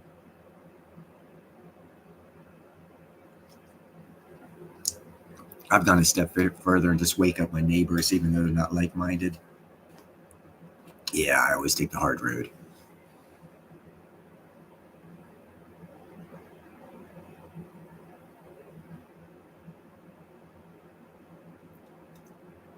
Yeah, that's J.M. Staten, whoever coined the phrase, nice people finish last, there's a disservice to humanity. That's kind of sort of what Ninja and personally myself are feeling like. Whenever it's like, oh, don't you feel bad that you're going to be taking advantage of people? No. No, I'm nice, I'm kind, I'm helpful, I'm grateful.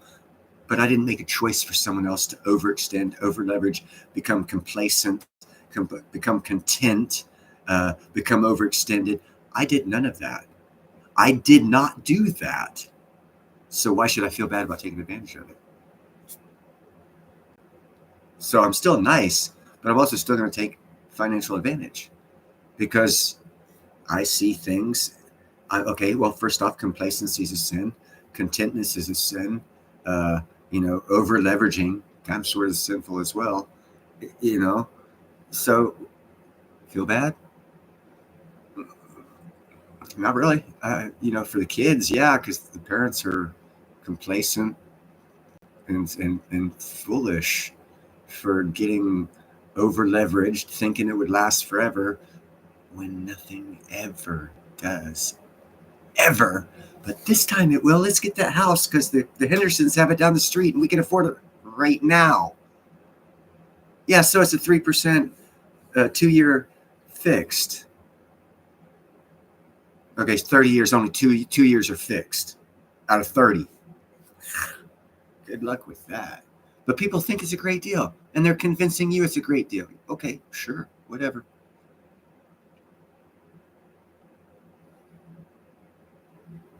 Okay, Mary, you take care. Work safe tomorrow.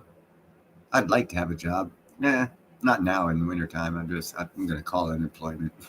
I'm going to get rehooked up on employment, so I'll have some money coming in anyhow. So I'll be cool.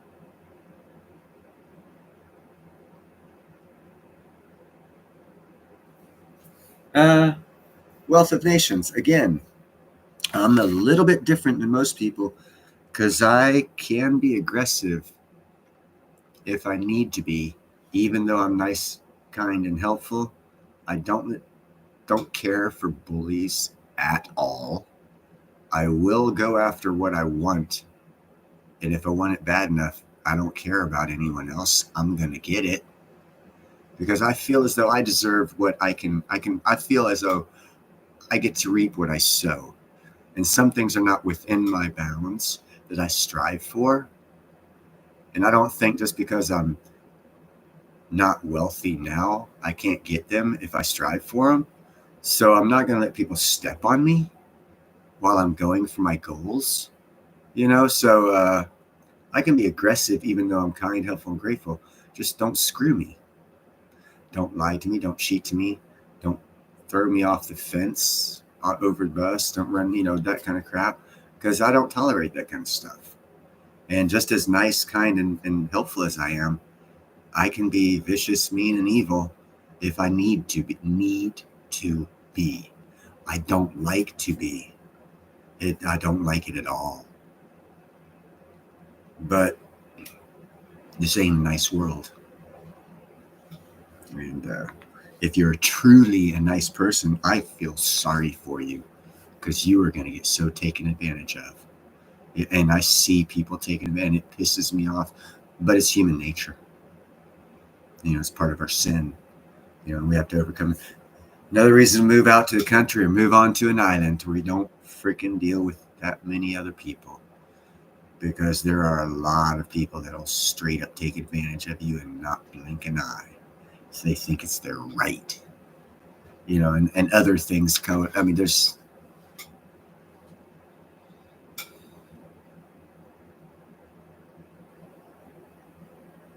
Yeah, like I said, I don't like bullies. And I'm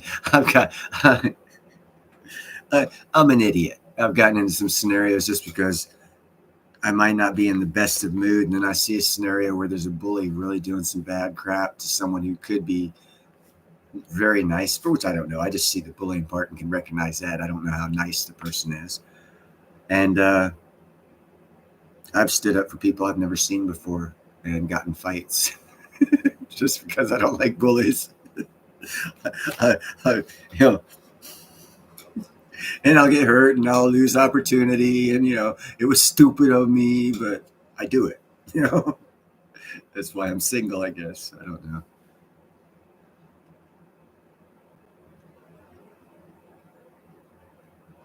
Yeah, for real. Don't mistake. And here's another thing, too. The people that smile the most likely hurt the most. There's not a truer saying, to that one either. Not all the time, but people that smile most is because they don't want to deal with there's too much bad not to smile. If you're not smiling, you're crying.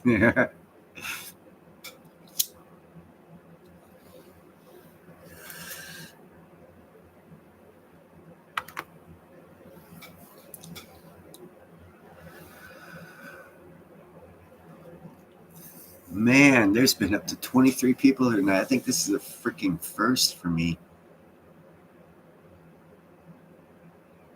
I'm gonna be getting my lightning strike channel going probably within 3 or 4 months. I'll let you guys know for sure.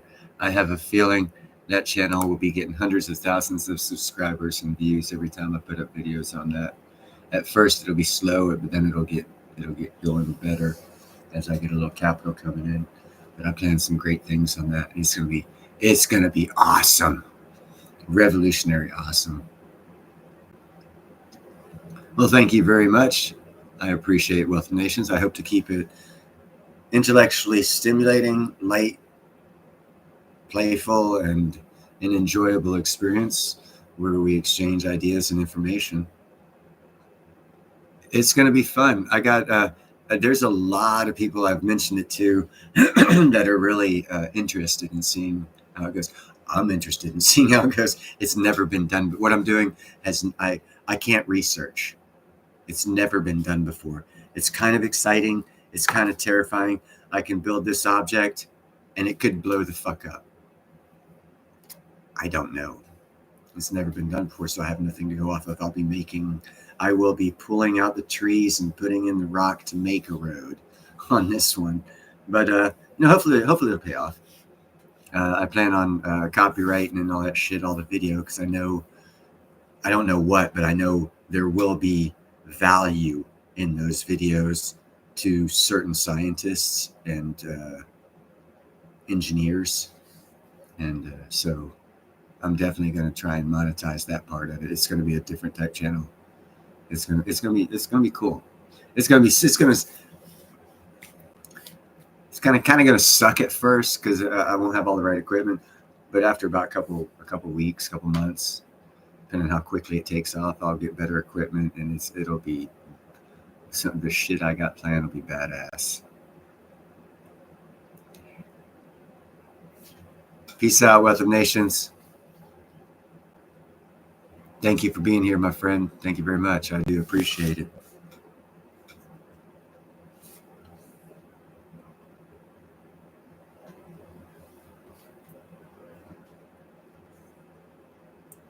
And I'm telling you guys, I can't say, but I will.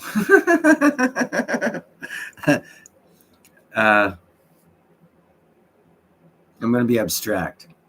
There's going to be coming out within the next couple weeks and months, several different persons that'll be coming out, YouTube people's bigger PM channels that are going to start talking about platinum and why you should buy it. You should have already bought it. I've been telling you for over a year and a half. That's all I can say. I have a very strong belief that platinum will be rising within the next couple months, and everyone who has it is going to be you're going to be smiling. And for those people that don't have it, you're going to be crying. That's all I can say. Platinum is fixing to go back to its normal. And when it goes back to its normal, if it was at its normal right now, platinum would be $4,500. That's what I've got to say. Hey, how's it going, Jay? Yeah, if things weren't manipulated, platinum would be $4,000 to $4,500. Because again, 1933. Just listen to these dates now. 1933, gold was $20 an ounce. Platinum was $40. 2008, platinum was around $2,200 an ounce. Gold was $1,000. What's the trend over those 80 years? Platinum was always twice the price of gold until 2013, when South Africa joined BRICS. That's when the historic charts that never changed. Now, why was their joining BRICS such a historic fuck up for the price of platinum? Because it's an economic war that got started when they joined BRICS, and our goal was to collapse them. Impala Mines just offered their employees voluntary layoff. Earlier in the year, all the South African platinum miners stated there was going to be no less than a 15% reduction because of power issues, because of South Africa's coal-powered power plant. So it's gotten worse. They've not only reduced production by 15%, now they're asking their people to voluntarily quit because they can't keep up with paying them, because it costs $1,230 to bring 1 ounce of platinum out of the ground. How much is it? $940? How long can you stay in business if what you're making costs $1,230 and you're selling it for $940? How long can you stay in business? You answer that question, you got the timeline for when platinum will be stopped being restricted on its price, and it'll jump back up to normal. I know my number. Look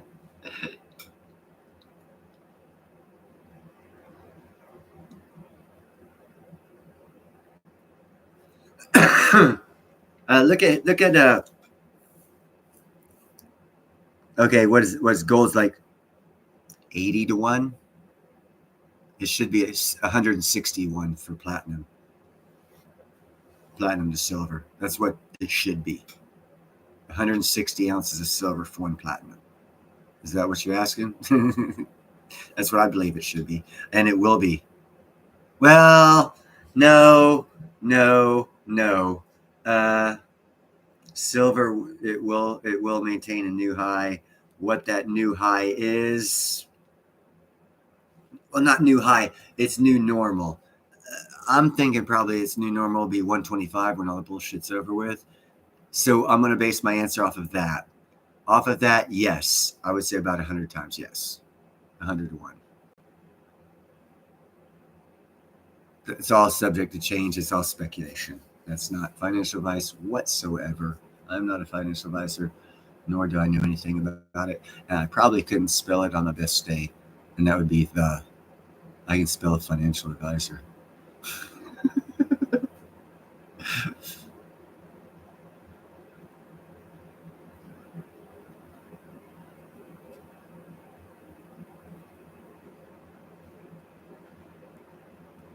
Yeah, and that's the thing.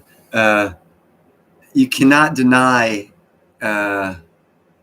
in Spanish, silver is platine. Little silver is platinum. There is a similarity.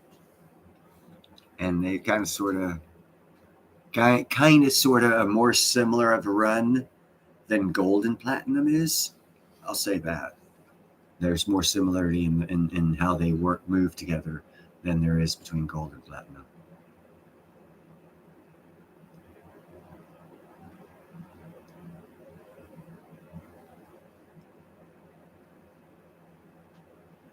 Yeah, I got some Space Miner. What do you know about the conquistadors in the 1500s naming platinum because they came across so much of it while they were melting down the Incan, Aztecian gold and silver, and they didn't know what to do with it, so they threw it aside. And that would be Central America. In the 1500s, they found so much of this little stuff that looked like silver, but they couldn't melt it down. They called it platinum, little silver, and they threw it away because it was worthless to them. Where's the platinum mine down there? They found a lot of that shit. They named it. They found so much of it, but there's no platinum mine down there, whether it's placer or deep core mining. There's no platinum mine down there, but that's where platinum got its name. I just find that so bizarre.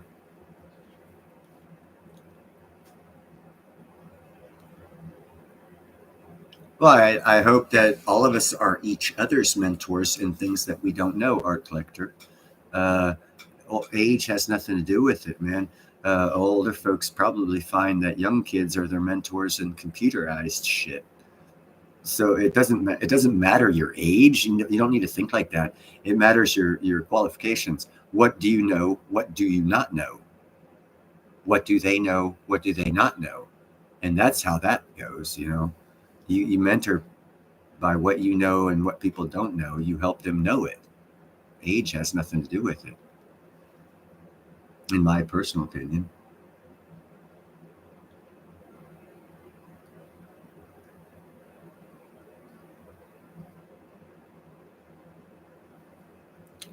That's a good question, Sam Baker. For that to happen, both platinum, silver, and gold, not nearly so much, but a little bit, need to stop with the manipulation. So when can you quantify that happening? You got to stop so much fucking manipulation for it to get back to its normal. Here's something for you, William. I just put out a video, I think 2 days ago. Tesla is coming up with the Model H. It's their hydrogen engine. It's the Model H. It gets twice the range of their regular engines. They're not regular, they're electric engines. And it takes about 2 minutes to fill it up rather than 5 or 6 hours.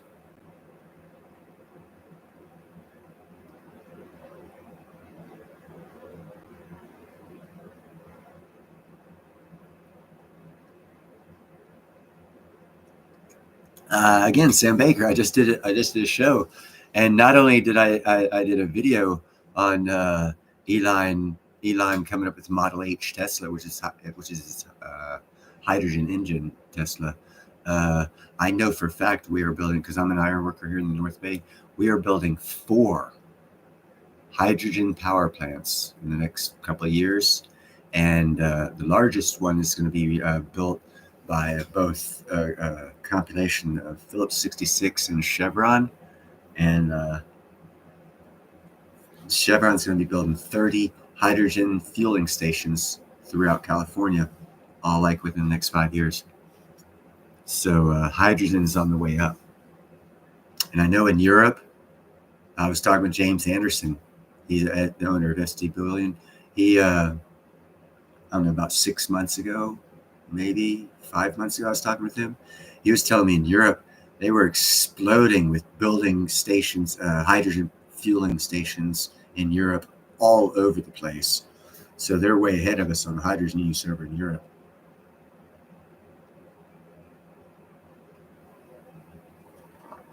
So I do know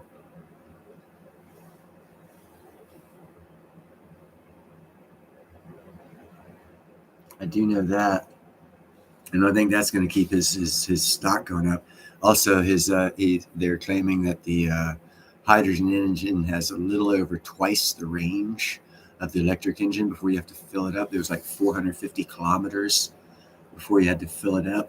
And I'm sure the hydrogen stations that are going to be built are going to probably be no less than 150 kilometers apart. So you'll never have a problem with fueling up.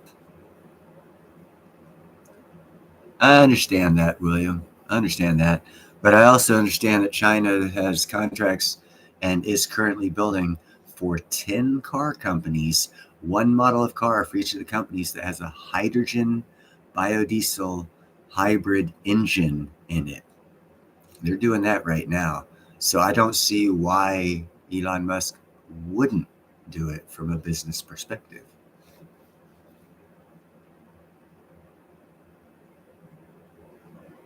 Yeah, basically, Sam Baker, it's more a question of when, not if. And yes, they will, Jay. It'll significantly, and that's just the hydrogen fuel cell. That's not all the other technological advances that are coming out that will require platinum. Nuclear, chemical. We're going to build 2 chemical plants also in Northern California. And I know Monsanto chemical plant in Pensacola, Florida, Escambia County, they make the chemical Vidine. They have to run that chemical Vidine through a platinum screen to change the chemistry of the Vidine to make it to where it'll go where it'll be aerosol. And what Vidine is it's the chemical product that makes glue aerosolable. I'm not a chemist, so I'm not sure the proper words, but you can't have 3M spray glue without platinum. It's that simple. Platinum's uses are a lot more than people could ever imagine, and there is so significantly less of it than any other metal, non-metal, anything. It is the most we have the smallest amount of it left on this planet. That's why Astroforge has just launched their second rocket into outer space. 2 rockets they've launched into outer space where they're going to be putting together some sort of a machinery, new tech. I'm sure it'll fail, but it's the first try on the pathway to do asteroid and moon mining. And they've already invested tens of millions of dollars in it. So it's going to happen. Mike, what's up, Mike? Thank you, brother, for showing up. Yeah, the medical field is very, very much in need of platinum.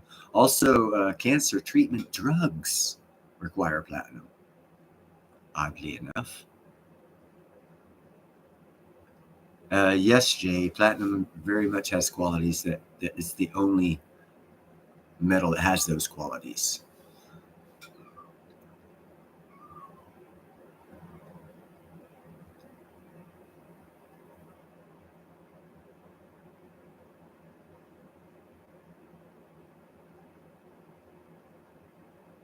Yeah. But see, now that right there, that number you're using, Sam, 12 million worth of helium, if he could refuel on the moon, the only reason they have that much is because it has to go up and down, way up and way down. If it just has to go up and it can refuel, it'll be cheaper for it to refuel, come down, be halfway refueled. You'd only need $6 million worth, because you could top up in outer space in the moon, because you could make that you could make what is it, helium? You could make helium. I think it's helium-3, actually. It's H3. You could, and they found it already in H3 form on the moon. It doesn't even have. It just has to be barely refined.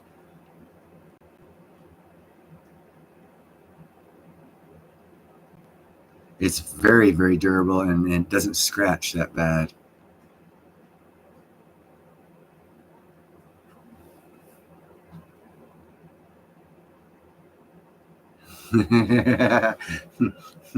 But yeah.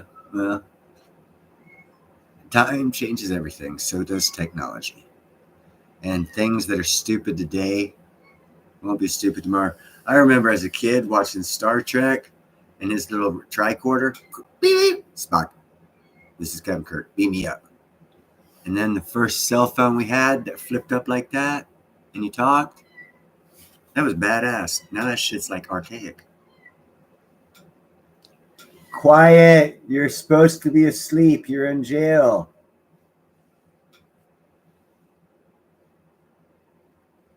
I don't know. I see great things for asteroid mining and moon mining on Mars, mining on any moons around Mars. Actually, in the L4 area of, if you, depends on how much you know. The Earth travels around the sun. The Earth is here. The Earth has its own little magnetic field, and it's got L1, L2, L3, and L4 positions for magnetic stability purposes. And I think in the L4 position, they've just discovered our own small asteroid belt, not belt, group of, it's actually quite a large asteroid with a satellite asteroid, kind of like a small Earth and small Moon, but they're asteroids. Those could be mined, because it's already been proven that when a supernova explodes, like, by the way, Betelgeuse in the armpit of Orion is fixing to go supernova. Could be tonight, could be 100 years from now. But as far as supernovas go, I think it was like the 1600s last time one was experienced here on Earth. So they're not that often that they happen. So if at any point in time you're like asleep and it brightens up as bright as the sun, and you're like, oh my God, there's a second sun in the sky, and Betelgeuse went supernova. When that happens, that chemical process of the heat and the pressure actually creates platinum and gold, and it gets shot out in Earth-size masses of cellular particulates of platinum and gold get shot out from these supernovas, and they scatter across, and they hit mostly planets, asteroids, and stuff like that. And it's been proven that when asteroids form, the very base core of them is iron, platinum, palladium, and rhodium, because those are the heaviest elements that are out in space, and they usually congeal first. So at the base of all these asteroids in the universe is platinum. There actually is a lot of platinum in the universe, just not a lot on our planet. But if you want to get it, there's a lot of it out there. A lot of it. Most every asteroid center is platinum, because of the way physics works, way gravity works. It's just the way it is. So the first ones to get out there are going to capitalize shitloads of capitalize on that mineral. Quiet! Hey, spaceman, thank you very much. Peace out, brother. You have a great, great week ahead of you. My career, yeah, it'll take it. They've speculated it'd take several hundred years for the light to get us. So yeah, it probably already exploded, and we're not going to see it yet. And that's another thing you need to realize when you see that happening.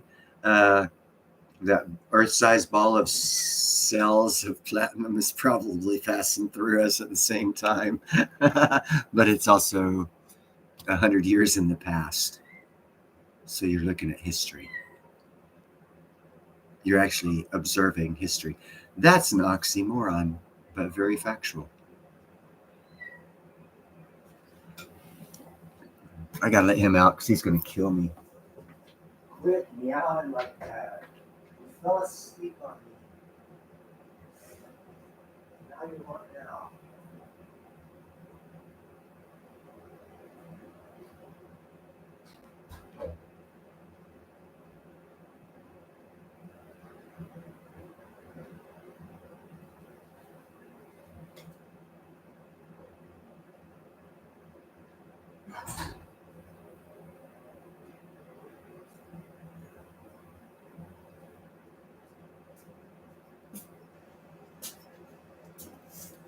Had to get him out of jail. That meowing was killing me.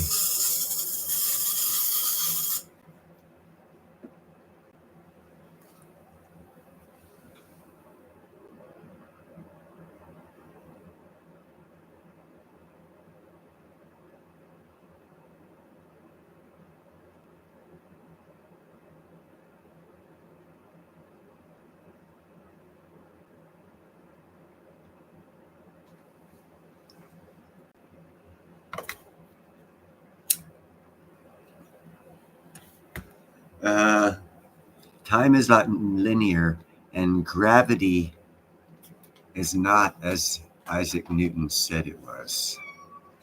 I think they discovered that gravity comes as a sound wave type event that happens.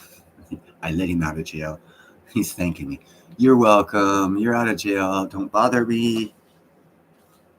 It's a sound wave, a frequency, excuse me, not sound waves, a frequency from somewhere else, not from the spinning of the earth.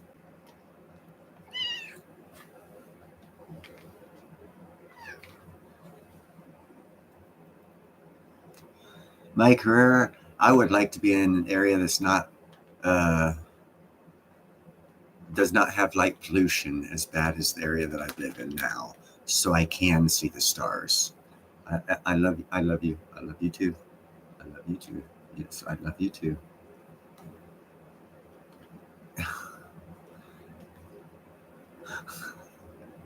These cats are killing me. Yeah, frequency, Mark Cassidy. Thank you. Yes.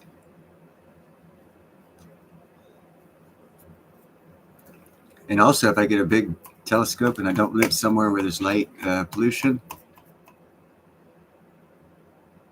these cats might not be on my lap. They'll be somewhere else. Yes, they are. It's Alfred Hitchcock, Attack of the Kitties. A different type of horror movie. I don't know if you can see that. See, right? Yeah, right there. This little one here grabbed a hold of me up here and slid down as he was ripping my skin. Oh no! It's kitty cat warfare of the legs. I love you, but we're doing a live stream, and it's not about you. And it's not about you hugging on my knee or giving me a kiss. See, I'm a nice guy. I know how to give kisses to kitties.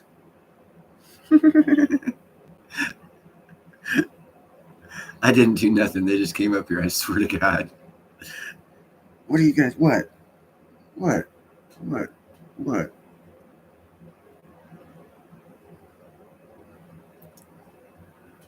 But anyhow, what were we talking about? We were talking about cats attacking me. Yeah, you.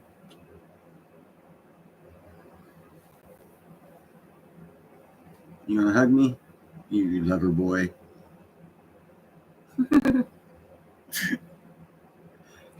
How could anyone not love cats? Except for you. Don't start playing on me. Don't do it. Just fall asleep so I can put you back in jail, okay? All right. Well, I think it's been 2 hours and 20 minutes. And I got some playtime to do with these kitties before I go to bed, or else they're going to terrorize me all night long. Aren't you? Yes, you are. So I'm going to cut this one off, guys. I very, very much appreciate everyone being here. Very much. I'm glad those people that already left felt that they got some sort of, that's exactly the same thing I'm doing, Mark. And I'm glad everyone feels as though they got something out of this. And I hope everyone will connect and expand your community. So wherever we are, we can stay in touch, learn from each other, rely on each other for support and whatnot. And you guys have a great evening. And I'll probably do another live stream before Sunday. But if not, it'll definitely be Sunday.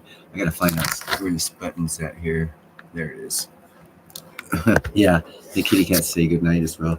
You guys, peace out. Be kind, helpful, and grateful, and buy some silver and some platinum. Oh, I didn't hit the button. I didn't hit the button. Hit the button.